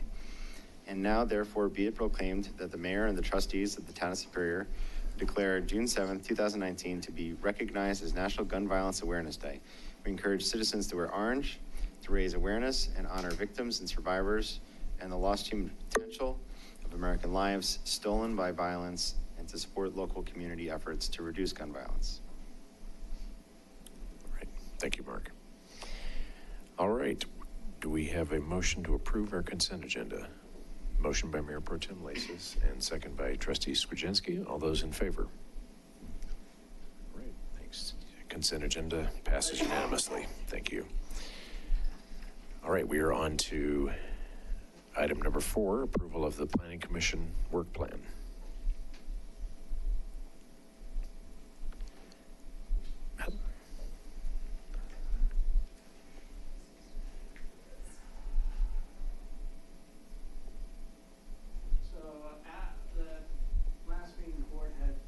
Discussion of the Planning Commission work plan. We updated it based on, well, I think the chairman, Bob McCool, sent the board a suggested recommendations for the Planning Commission work plan. The board didn't want to discuss it, at that meeting, and so it was tabled to tonight. Bob McCool is here tonight. If the board has any questions on the recommendations or suggestions that he and the other planning commissioners have put forward to the board, and then based on the board's discussion tonight, we can finalize it or just adopt what the planning commission has recommended. Okay, thanks. Anyone on the board have any questions or comments? So just for clarification, in the packet, we've got, in addition to the cover memo, we've got the original kind of red line version of the work plan. We have, or a black line, final version of the work plan. We've got the red line version of the work plan, and then we have a clean copy of the work plan as reflecting Bob McCool's changes that were sent to us at the last meeting, right? Yep. So it's the fourth attachment is the one we're actually considering. That's correct. Right? Yep. Okay. I'll go first. I mean, I'm interested to hear Bob's thoughts, but I mean, from the email that he sent to the board, this was an effort to just add some more detail and better reflect the discussion that we had during the Planning Commission and Town Board work session dinner that we had. I reviewed the changes that the Planning Commission is proposing. I think it gives better detail and specificity as to what the deliverables are going to be, so there's no ambiguity. Everything is still directed as towards making recommendations for the town board to act. There's no chance in my mind that the Planning Commission here is doing anything without our authorization. It's all, they're making recommendations about adopting positions on accessory dwelling units, design guidelines, and the implementation of incentive-based criteria. So personally, I think that this is a great work plan. I don't have any changes to it. I appreciate the Planning Commission and Bob's efforts to make it more useful, and I'm interested to hear what everybody else says, but I think we should move forward and support it. In an effort to condense the conversation, I'd be interested to hear if anybody has any objections to the work plan or anything that needs to be specifically added. I personally don't, and I'm ready to adopt the work plan as drafted by the chair of the Planning Commission. Okay. I'm not sure I'd characterize anything I have as an objection. I'll try to restate what I said a couple weeks ago, or a month or two ago. I worry we're setting the Planning Commission up again, right? I don't see an appetite. I think, Mark, you're making a great point that these are recommendations that are going to come before the board. I think ultimately, given the specificity on bullet 3, I suspect those recommendations are going to be thanks, no thanks, in which case I don't like wasting volunteers' time. So I'm not objecting to the narrative. I'm objecting to the fact that we're going to be wasting people's time, because I don't see an appetite to, when I look at things like to revise criteria in the land use code regarding variances for existing conforming, non-conforming properties for reasonable improvements, around ADUs, around design guidelines to include incentive-based alternatives. I don't think those things are going to happen in 2019. So, but if they do, I suppose we could look at them. I just don't see them. I don't see this board approving things this year. But isn't that the direction, and maybe I'm misremembering, but at the end of our conversation with the Planning Commission a few months back, weren't those the common themes that we all kind of identified seemed to be at least of some appetite to a good handful of the board, and was the direction we gave? And I don't think the previous work plan would have restricted that type of, I think we've added the level of specificity to the work plan where it's boxing them in to making a particular set of recommendations instead of what was there. I think it's 4 instead of 3 now. Land use code cleanup to address some inconsistencies. And I think it adds a level of specificity, and we're going to get a set of recommendations because we have dedicated type A type volunteers who are going to do what we've asked them to do. And I suspect they're going to make those recommendations. And I hope that they're reasonable recommendations that this board will approve, but based on recent history, I don't see it. So I hear what you're saying, and I certainly don't want the Planning Commission spending a lot of time and effort for naught, right? one of the problems that we had when we had the consultant that was working with the planning commission is there was, at least in my opinion, there was I don't think there was a clear understanding of what the deliverables were going to be from the outset of the engagement, at least amongst some of the board members. And, you know, frankly, if you go back and watch those meetings, there was a difference of opinion as to what some of the board members wanted. So there obviously couldn't have been consensus because other people wanted different things. So when one of the deliverables was, hey, we have land use code changes and we're proposing perhaps some zoning changes, then all of a sudden everybody got a little skittish and said, hold on, we need to pump the brakes here. What exactly are we planning on doing here?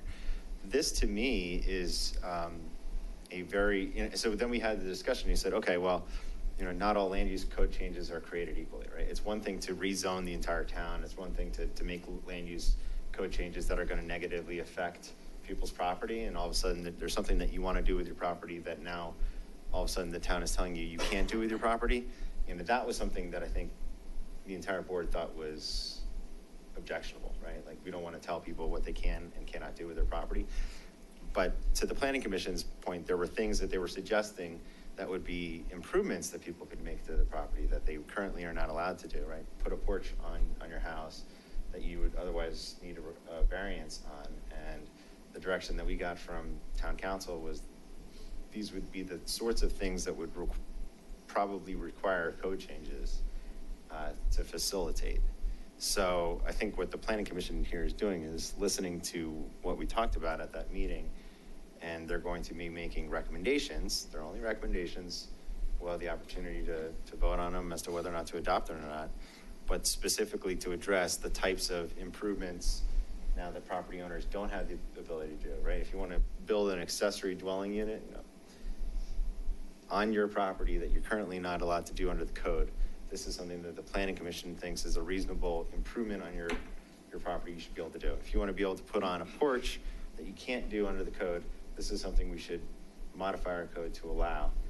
I'm not concerned that the planning commission's going rogue here, or there's a threat of No, I don't worry about that at all. and that this is the sort of thing that I think it will bring value, and there isn't any threat of, you know, a taking, you know, of property rights away from somebody. So I'm comfortable with these changes. I think they're appropriate, and the thing that I'm concerned about is memories fade, and you know, if we don't have this specificity in the work plan and the planning commission goes down the route as it is already authorized to do in the previous draft of the work plan, if all of a sudden they propose something to us and then we say, wait a second, we never talked about accessory dwelling units, you know, then they are wasting their time.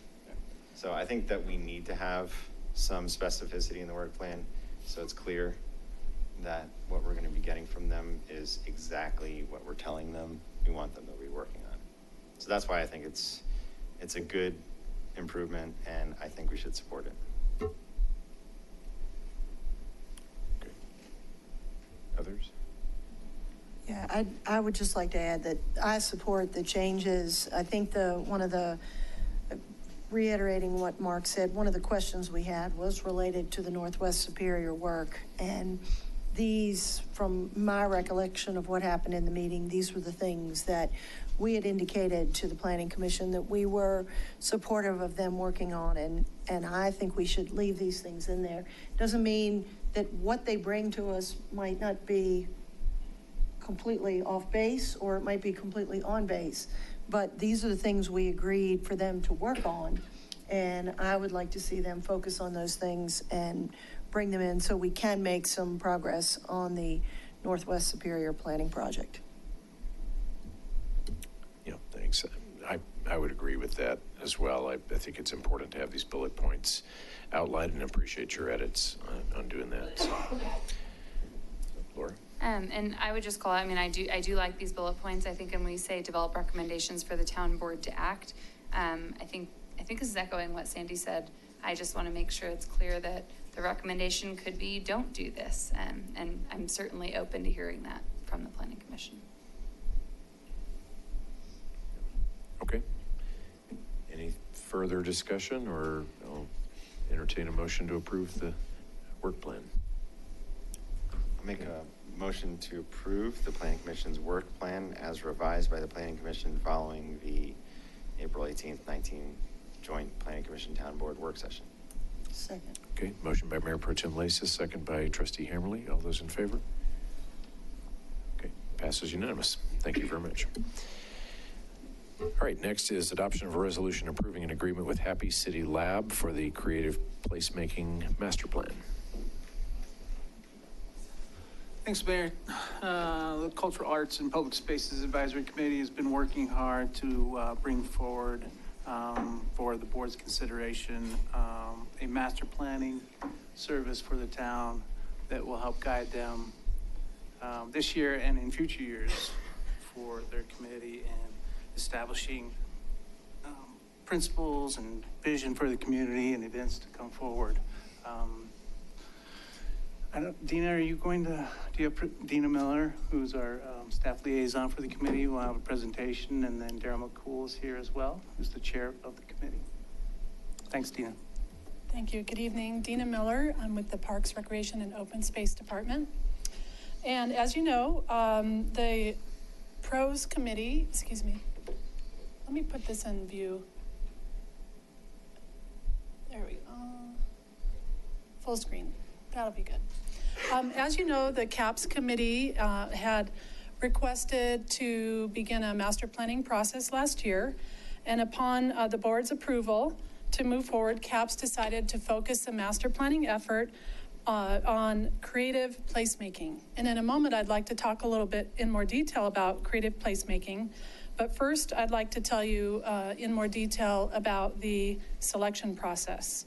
So staff distributed an RFP and received 7 submissions. Of those, we interviewed 4 candidates. We asked them for work samples, called references, and negotiated reducing proposed consulting fees. As you can see in your board packet, PROS staff and CAPS recommend Happy City Lab, Inc. of Vancouver for the contract.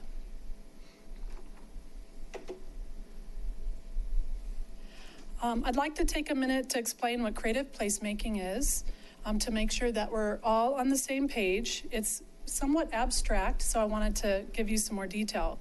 Creative placemaking is more than just installing a beautiful sculpture on the corner, or in our case, a roundabout. While that itself adds beauty to the town and helps further the town's unique identity, creative placemaking is about art and much more.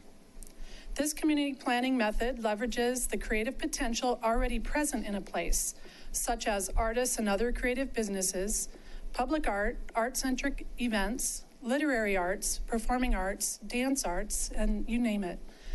Those art activities get connected to a larger community development and revitalization initiatives in the town through creative placemaking. It's a holistic approach that not only harnesses the power of the arts, but it also activates cross-discipline and cross-sector activities to advance the community's vision, in turn strengthening the local economy and attracting talent.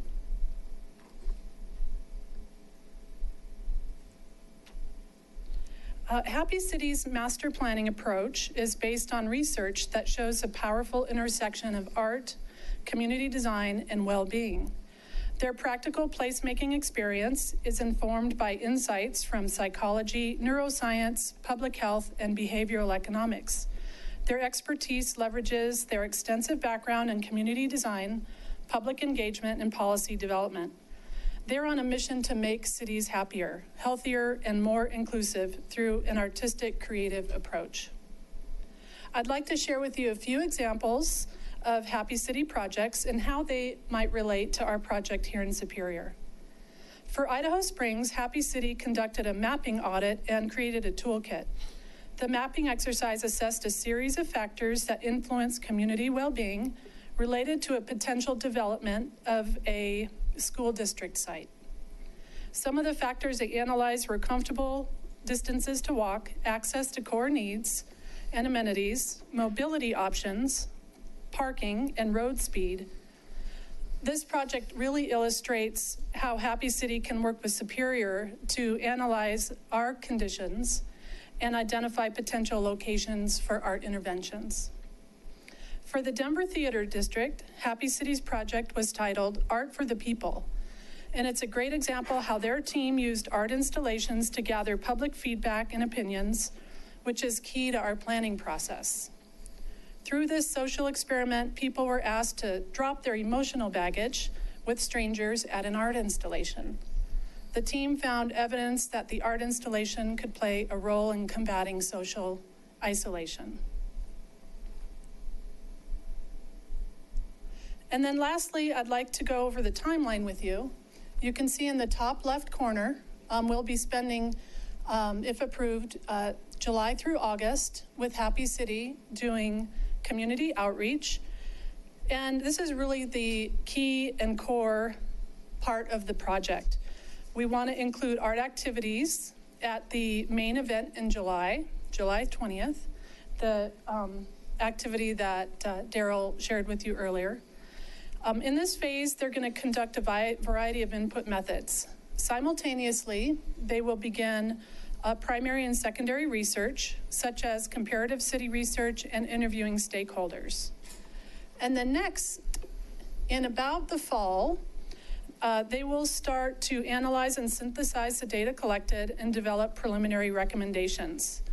This is the point at which we can offer a touch point with the board to get your feedback and input before final recommendations are formalized.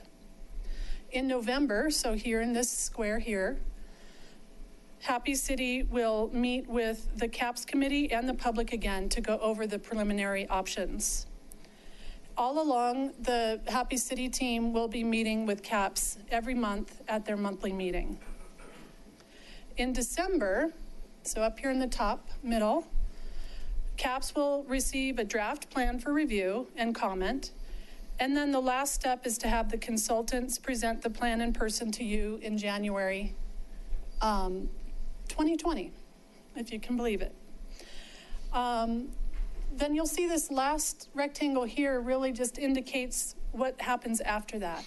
We'll be implementing the plan on a staff and committee level, working with the community and monitoring the progress for the 5 years that the plan is meant to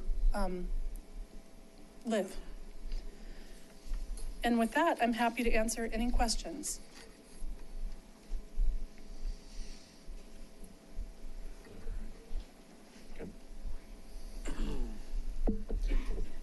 Thank you very much for the presentation and giving us a rundown of the high-level pieces. I did have a few questions regarding the public engagement piece and the gather information piece that's outlined within our agreement. Within the section 2 of the contract deliverables, subsection D, we say conduct 6 one-on-one or group interviews with stakeholders. Can you help me understand who we envision as the stakeholders and who those interviews would take place with?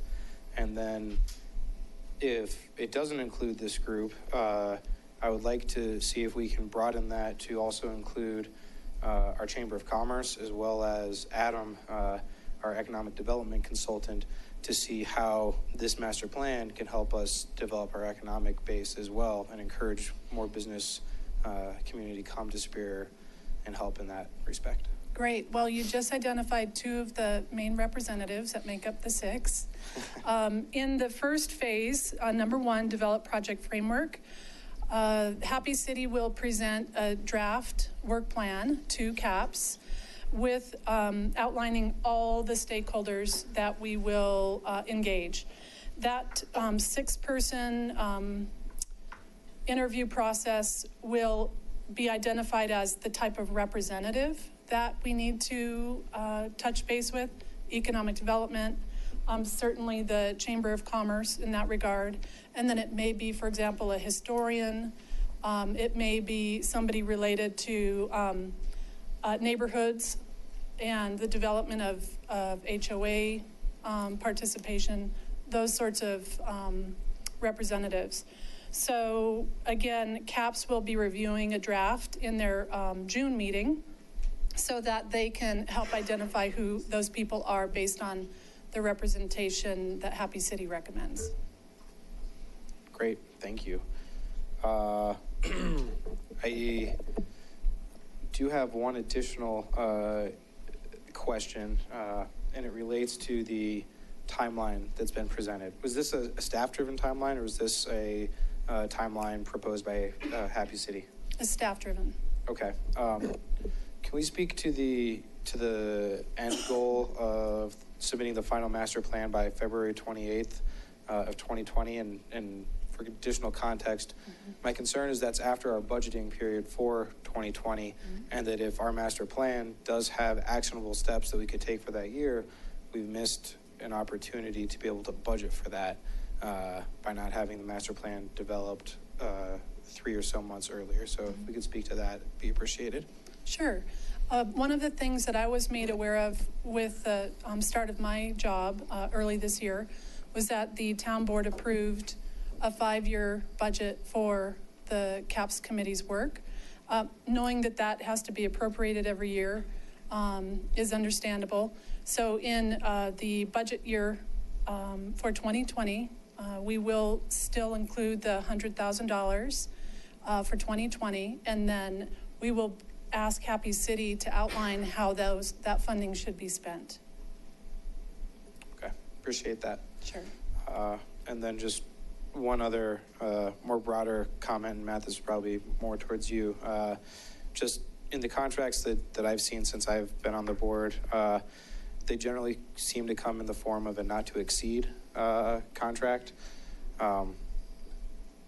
I'd like to at some point have a conversation about why that seems to be our preferred contracting method rather than maybe a firm fixed price method that more outlines exactly what's going to happen and that the deliverables will come no matter what the costs are.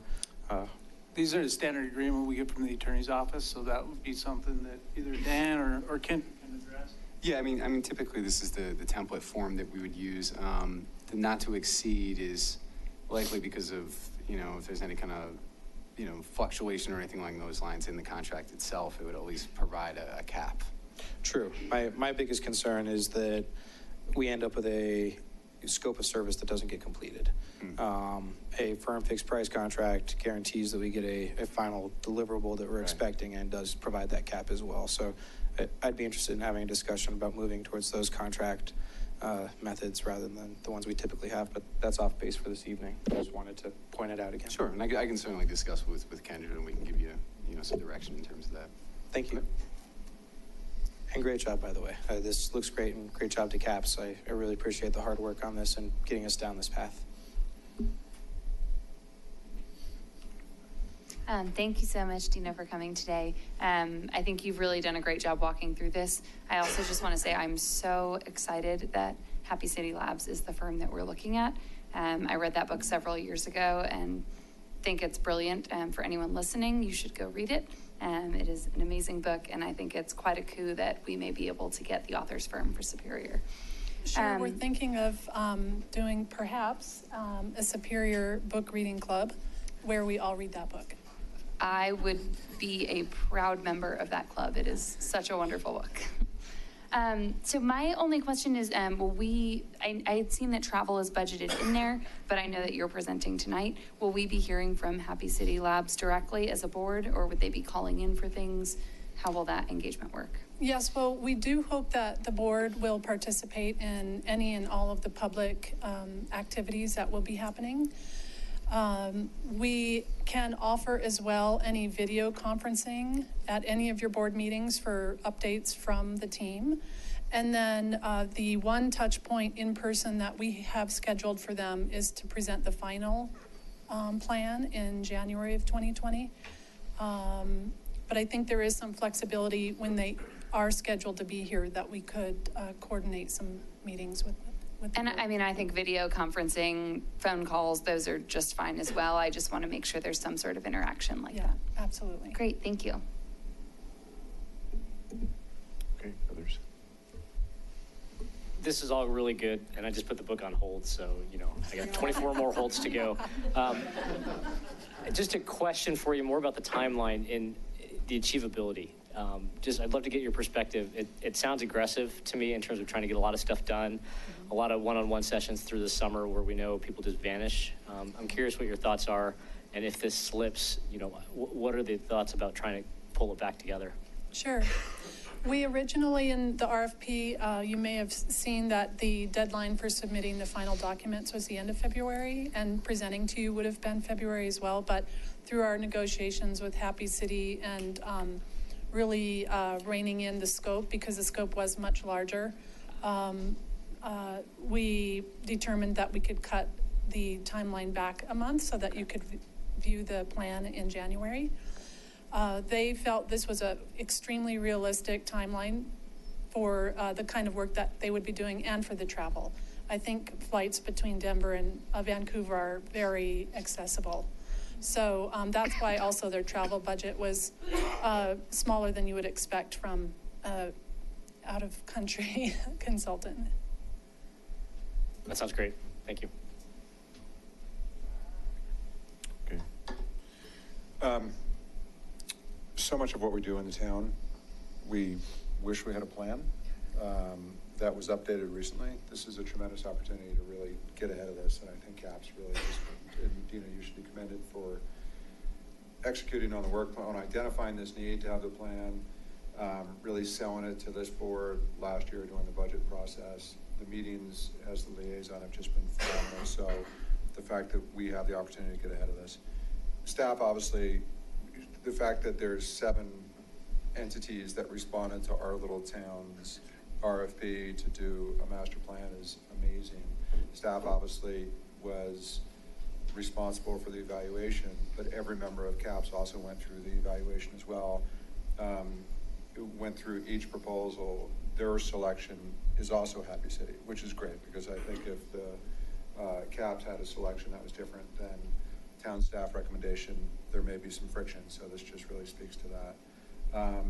And third, just the flexibility around the negotiations and some of the initial budgets. We didn't set the RFP to say, we have $50,000, go spend it, because I think that's a bad practice with T&M not to exceed contracts, because guess what, that's exactly what you're gonna get. What we said, here's our objectives and our expectations.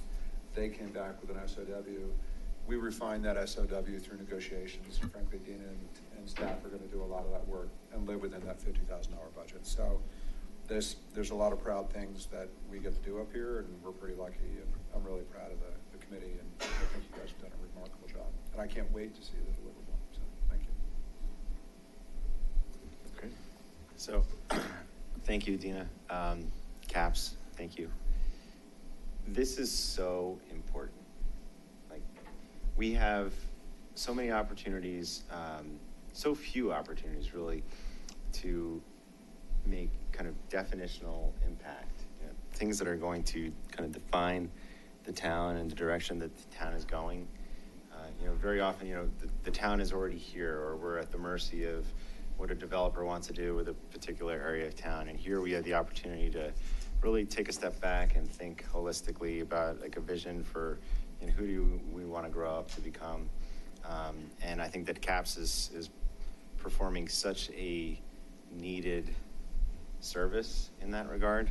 You know, putting the mural in by the underpass and doing the prairie dog art and, you know, things like that help kind of define like what our identity is going to be as a town. I think it's just something that I'm really proud that we're thinking about it. I'm proud that we're acting on it, that we're providing the resources to kind of help foster it. And I think it's going to pay dividends for, you know, decades if we're able to implement something that's truly, you know, visioning about, you know, what type of town we want to be. And I think placemaking is really important and sorely needed. So I'm really looking forward to seeing, you know, what Happy City is able to deliver. Ken raised a good point about budgeting. And I believe it was Kevin during the budgeting process last year who raised the issue of, you know, does CAPS actually have enough? And, you know, I think we upped the budget contribution to, I think it was like $150,000 at that point in time. So I certainly don't want to be put in a situation where, you know, I want to be fiscally responsible, and I don't want to be throwing money irresponsibly at a project that doesn't merit it, but I don't think that this is one of those projects.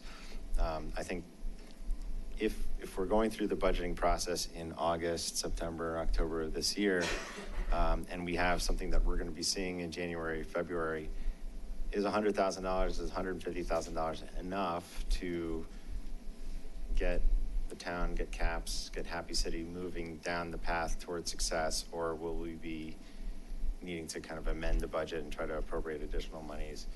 I just don't want us to, kind of hold ourselves back from actually implementing any of the things. So tell us, do you think that we're on the right track in terms of what we're thinking for a budgetary number for this, or do we need to be thinking higher?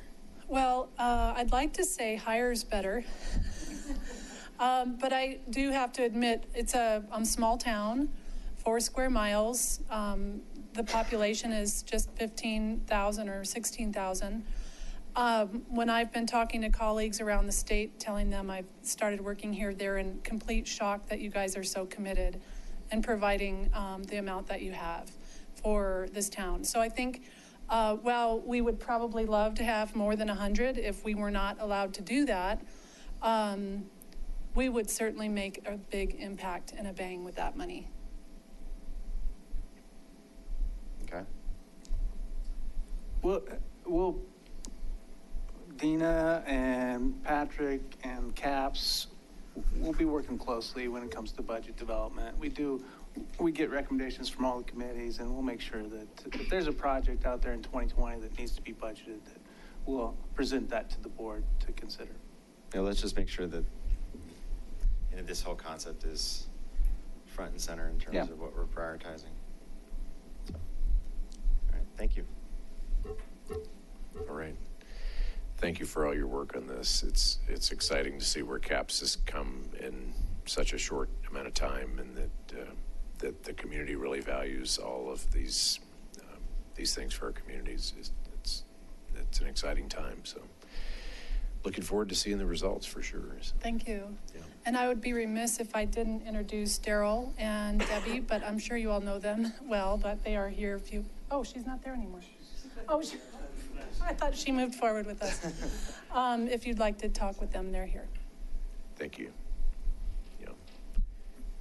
All right. Anyone have anything else? Public comment? Any public comment on this agenda item? Okay. Thank you for that reminder. All right. Anything else? Laura? Nope. Yes. Please do. No, go ahead. I'd like to make a motion to approve the agreement with Happy City. Do I need to read the whole thing? Can you read the resolution? All right. A resolution of the Board of Trustees, Town of Superior Resolution Number 30R, Series 2019. A resolution of the Board of Trustees of the Town of Superior approving an agreement with Happy City Lab for Creative Placemaking Master Plan. Be it resolved by the Board of Trustees of the Town of Superior, Colorado as follows. Okay. Motion by Trustee Skuczynski, second by Trustee Ryan. And we'll need a roll call vote. Skuczynski? Yes. Shaw? Yes. Ryan? Yes. Lish? Yes. Lasis? Yes. Hammerly? Yes. Folsom? Yes. All right. Motion passes unanimously. Thank you. Can I just Daryl. say one thing? Yes. I just wanted to say thank you very much, and I cannot wait to have a better Happy City for our town. We are already pretty happy, but happier will be better. Thank you. All right, we're on to item number 6, adoption of a resolution approving a construction contract with WL Contractors Incorporated for the installation of a traffic signal at South Coal Creek Drive and Rock Creek Parkway.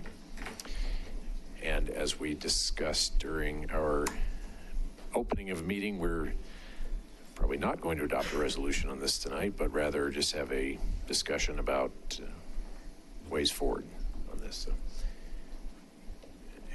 So, and we'll take public comment as well. So, Alex, you want to maybe start with giving us an introduction on to this item, and we'll go from there. Alex Arenello, Director of Public Works. Just for clarification, does the board want the full presentation or just an introduction to the project?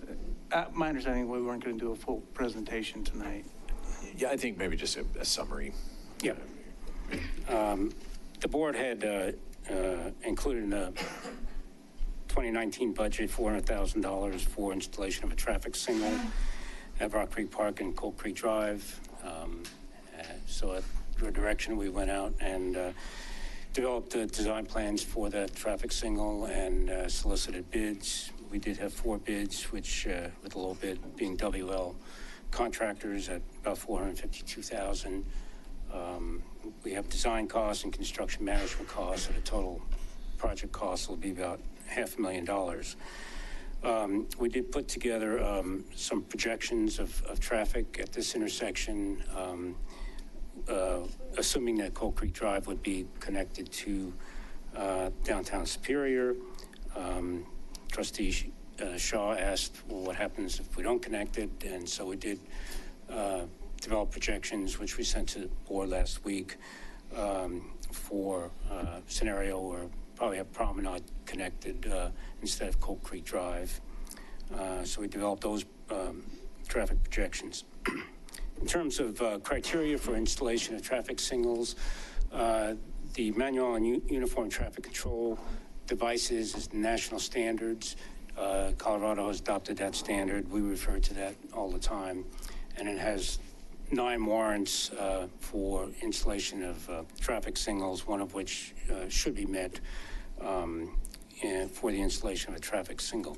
There are other considerations, for example, High Plains and McCaslin, that didn't meet any of these volume warrants, but it was a situation where there was a mile-long stretch of McCaslin, and the residents of High Plains of the ridge were kind of cut off, and they couldn't cross. So the main reason that was installed was because of pedestrian access to get pedestrians across McCaslin. A similar situation here where we have a pedestrian issue. So we put this out bids. We did receive a number of emails from the board, as well as a number of citizens or a number of questions.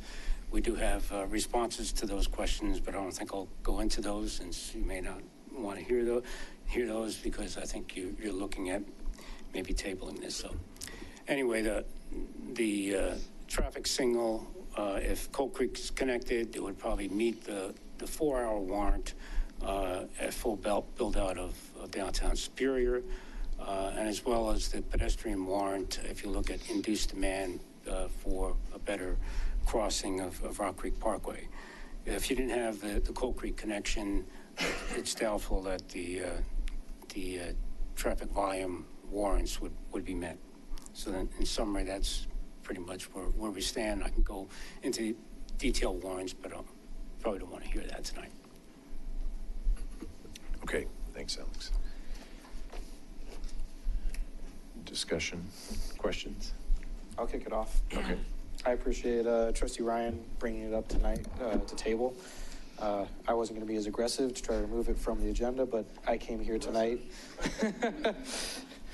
I came here tonight to propose we table this as well. I don't think it makes much sense to try to make this decision before we know whether we're going to connect to downtown Superior, especially when we know that decision is going to be made within the next few months. It's just putting the cart before the horse. So my preference is that we just table this until a meeting or two after that we finish the toll application.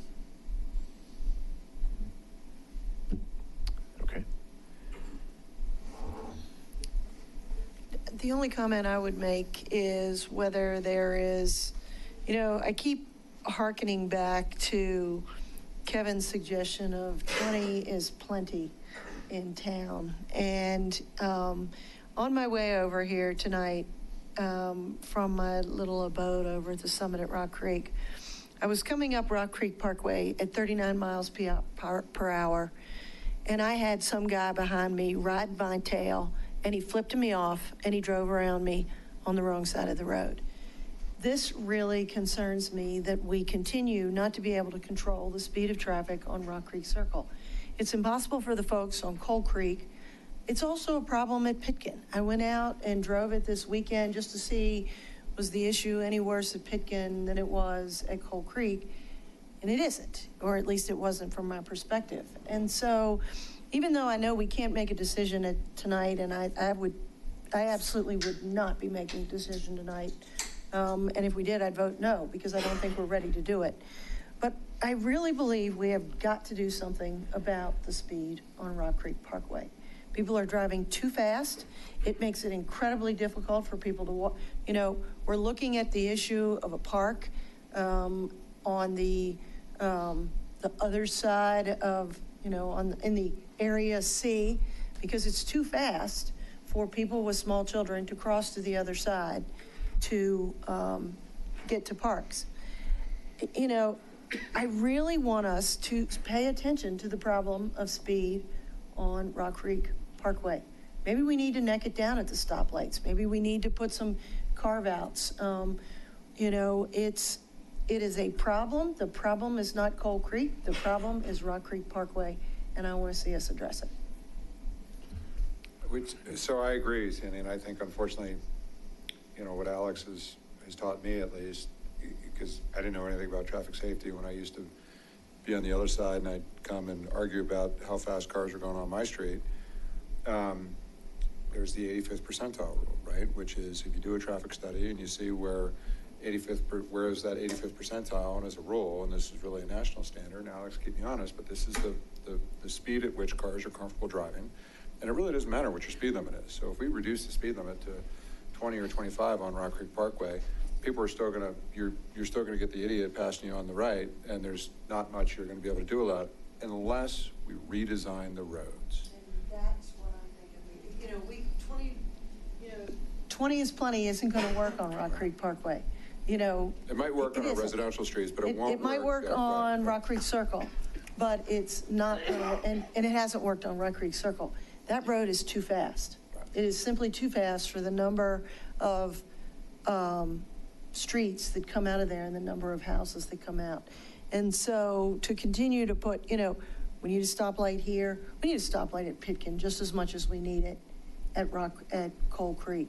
And so I really think we have to grapple with the problem of that street and the speed. You know, do we take it to one lane? I don't know what it is. But stoplights are not the solution. So if the streets are the circulatory system, we need to know where the blood is coming from, right? And so unfortunately, we don't know the connectivity. So that's why I think it's the right thing to do to make the complete decision around the connectivity. We'll have a better understanding of what's happening in downtown Superior. So I think that's obviously the best decision. And then we could maybe look at it more holistically around, is it a traffic circle versus a light? Is it a one-lane traffic circle versus a two-lane traffic circle? I probably meant 2 versus 4, but you know what I mean. But, you know, again, I'm going to come back to the issue is not Coal Creek. The issue is the exact same at Pitkin. If anything, it is just as or more dangerous at Pitkin because you got the fast traffic coming from McCaslin, and it's somewhat of a blind corner where the traffic comes down around. So, you know, I am literally not going to support just solving the problem at Coal Creek unless we also look at the issue of Pitkin. So I agree with you and I disagree with you, Sandy, on the, I agree that the problem is Rock Creek Parkway, but the problem is also Coal Creek. I don't think the problem at Pitkin is similar because the topography of where Coal Creek is located, kind of at the tail end of that hill, you had the ability of people who are, you know, coming down Rock Creek Parkway, you know, a 4-lane road, 2 lanes in either direction, building up speed. You know, when they're up the hill at Pitkin, they're not coming by nearly as fast as they're coming by at Coal Creek. And you're also not dealing with as blind of a turn.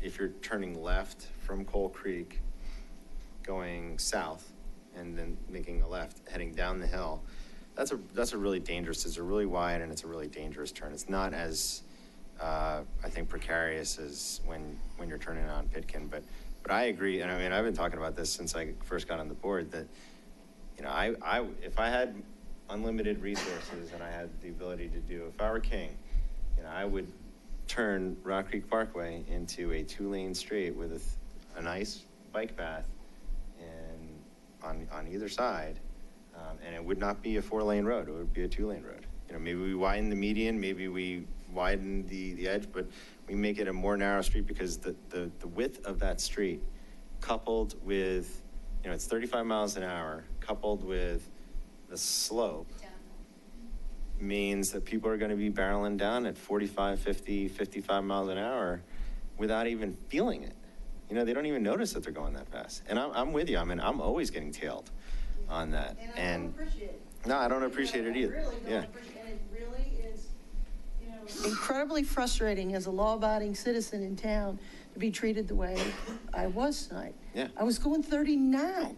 I wasn't going 35. And I think that is the bigger issue for us as a town than the stoplight. But it is a safety concern. Like I don't feel safe making a left turn there. I certainly don't feel safe crossing there as a pedestrian. I don't think that the flashing lights are enough, the flashing crosswalk.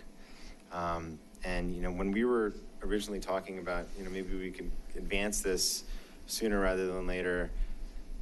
At that point in time, when we were originally talking about budgeting this for last year, we didn't know about Toll Brothers was going to be coming forward with us and actually making a decision on connecting or not connecting or anything like that, right? So information has changed in terms of, where we are in the planning process. And I do agree that it probably makes sense to wait and see what their plans are before we understand, because that is obviously going to affect the volume on the street.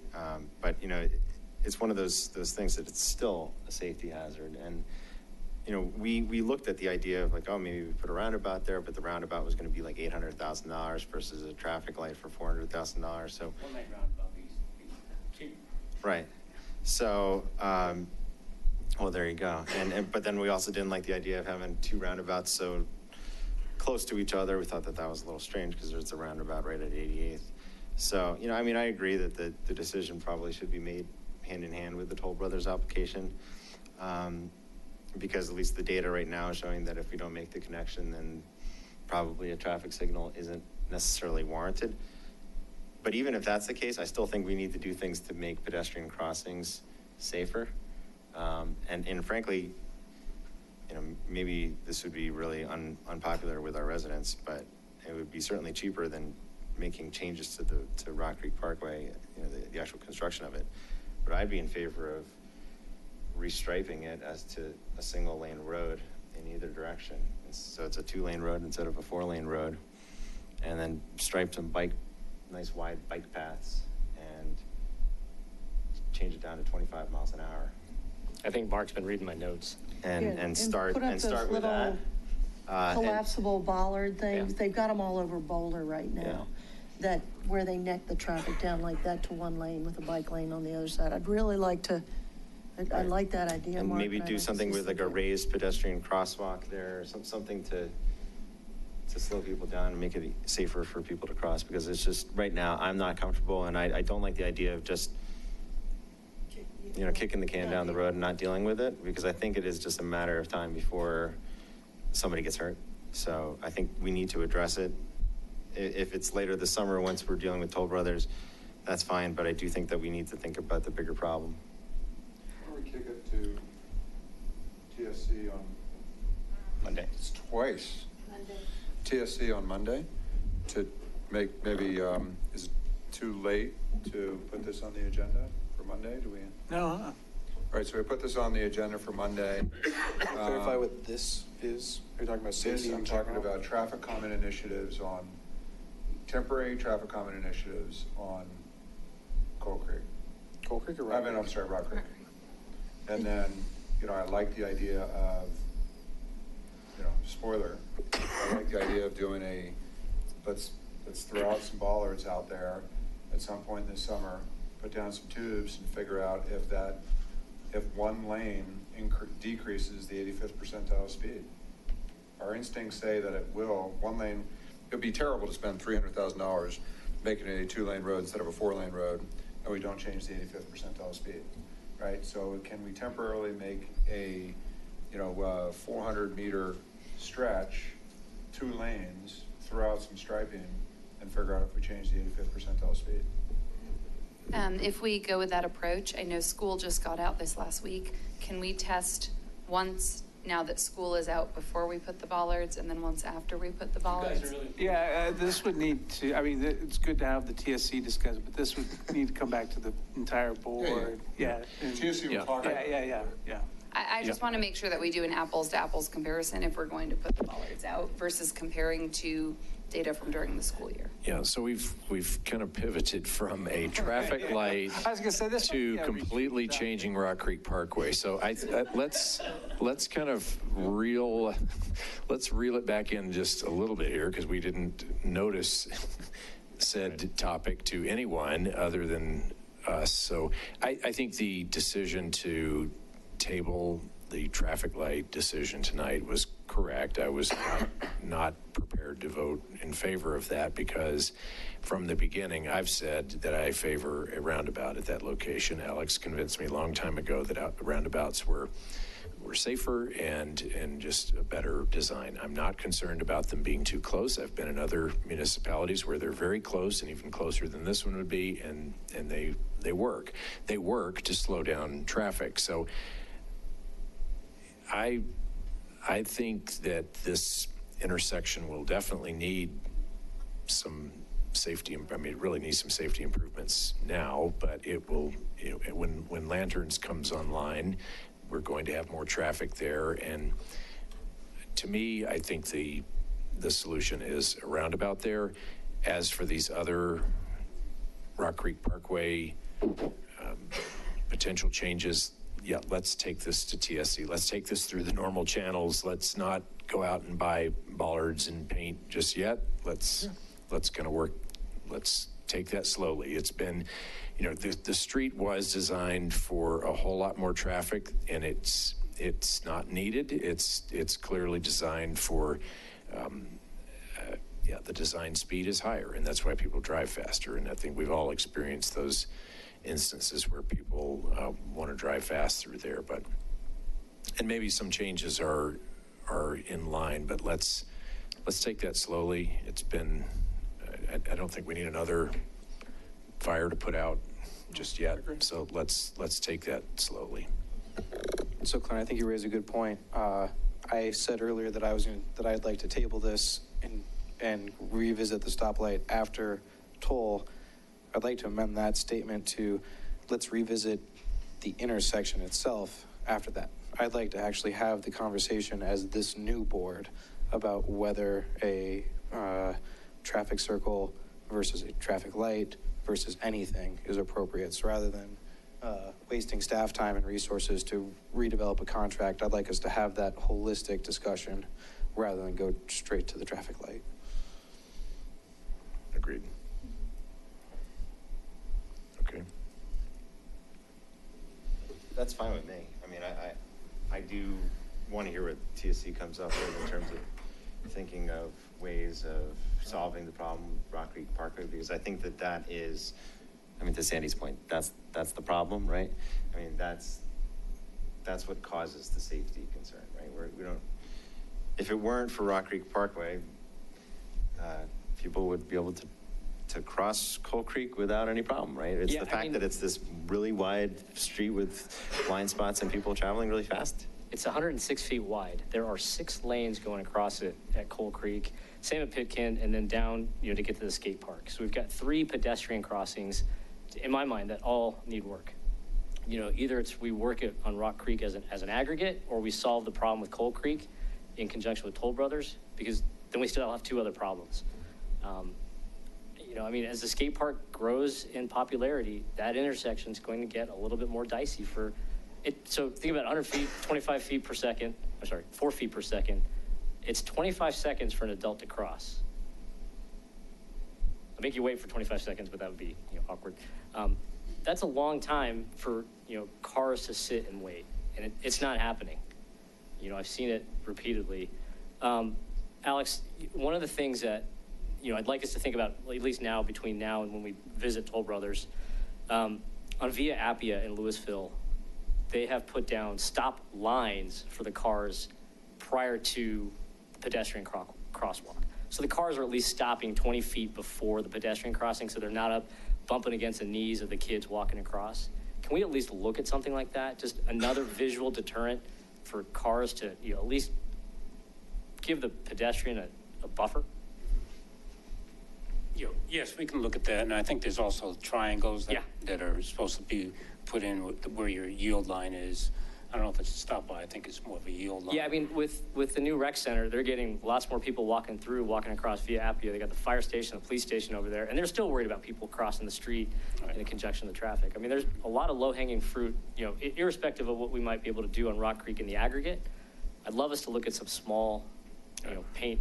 And the pedestrian crossings, putting the flashing beacons where it's 6 lanes wide is problematic, and I'd rather put them at mid-block where there's opportunities to go, cross 4 lanes instead of 6.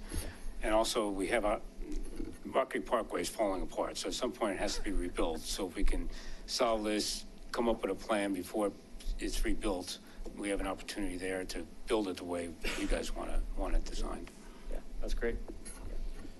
To the same point that Neil was making as far as little incremental changes we might be able to make in the interim, he had a great question that you responded to about the noses on the medians and being able to pull them back. Given that we're now postponing this, how complicated would that be or costly to do that prior to making a final decision? Well, we have our on-call contractor, Nerano, is about to gear up for concrete repair throughout town, so we could add that to their contract. I would think it may be. It's something we'll take a look at. We could do. See what the costs come in at. In my personal experience and in speaking with neighbors, that's one of the major contributing factors to being able to actually merge onto Rock Creek. It is such a tight turn that when you make the turn, you are just automatically forced into the far lane rather than being able to make the turn into the near lane. So that, if we could do that, I'd really appreciate that.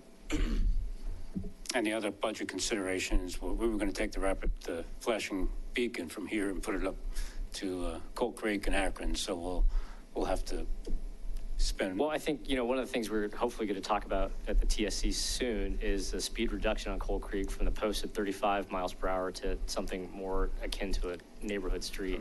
Right. That's coming up. Our discussion is scheduled for Monday. Can I ask a question about that? I watched the TSC meeting where you all discussed that, and just maybe a little clarification from the TSC members. I thought the direction ultimately was something smaller in scale, those with the sign that comes maybe waist height that goes across Coal Creek. There's a picture of it in the presentation from the consultant.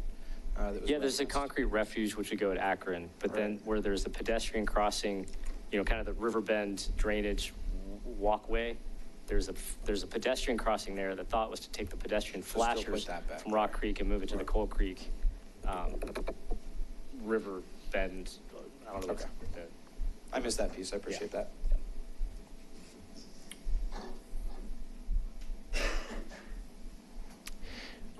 I'd love to see more underground passageways where, to the extent we can. I know they're hugely expensive, but that, I think, we talk a lot about how to get people across the street safely, but I mean, if we can get, the great opportunities, to really enhance connectivity throughout the town is if we can do more underneath roads and just keep people out of the intersections entirely. I mean, I love the ability that our kids can get to the skate park by going under Rock Creek Parkway, from our house and most houses.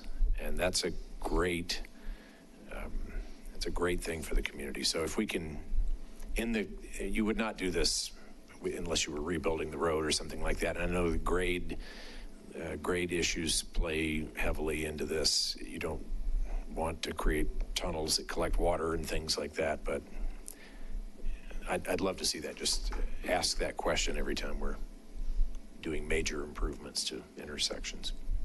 May I ask a question about that idea? Probably Matt or Alex. The underpass that's on Colton Road, was that original when the road was built, or was that something that was added after the fact? That was original. Okay. Yeah. Just about all of the underpasses except for the new one on McCaslin up here were planned. Okay. Okay. Any Anything else?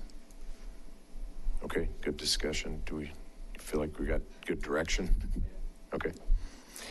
Do we need to make a formal motion since we're not acting on this?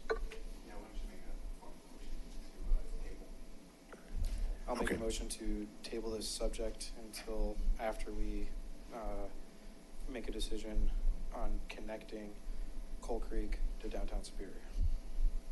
Okay. Motion by trustee Lish, second by trustee Shaw. All those in favor? It passes unanimous. All right. That brings us to item number 7, which is executive session to hold a conference with town attorney to receive legal advice on specific legal questions pursuant to CRS 24640224B regarding ongoing litigation. Do we want to take a brief recess? Anybody else? Yes, I could go for that. We'll take a brief recess before we go into executive session. Yes.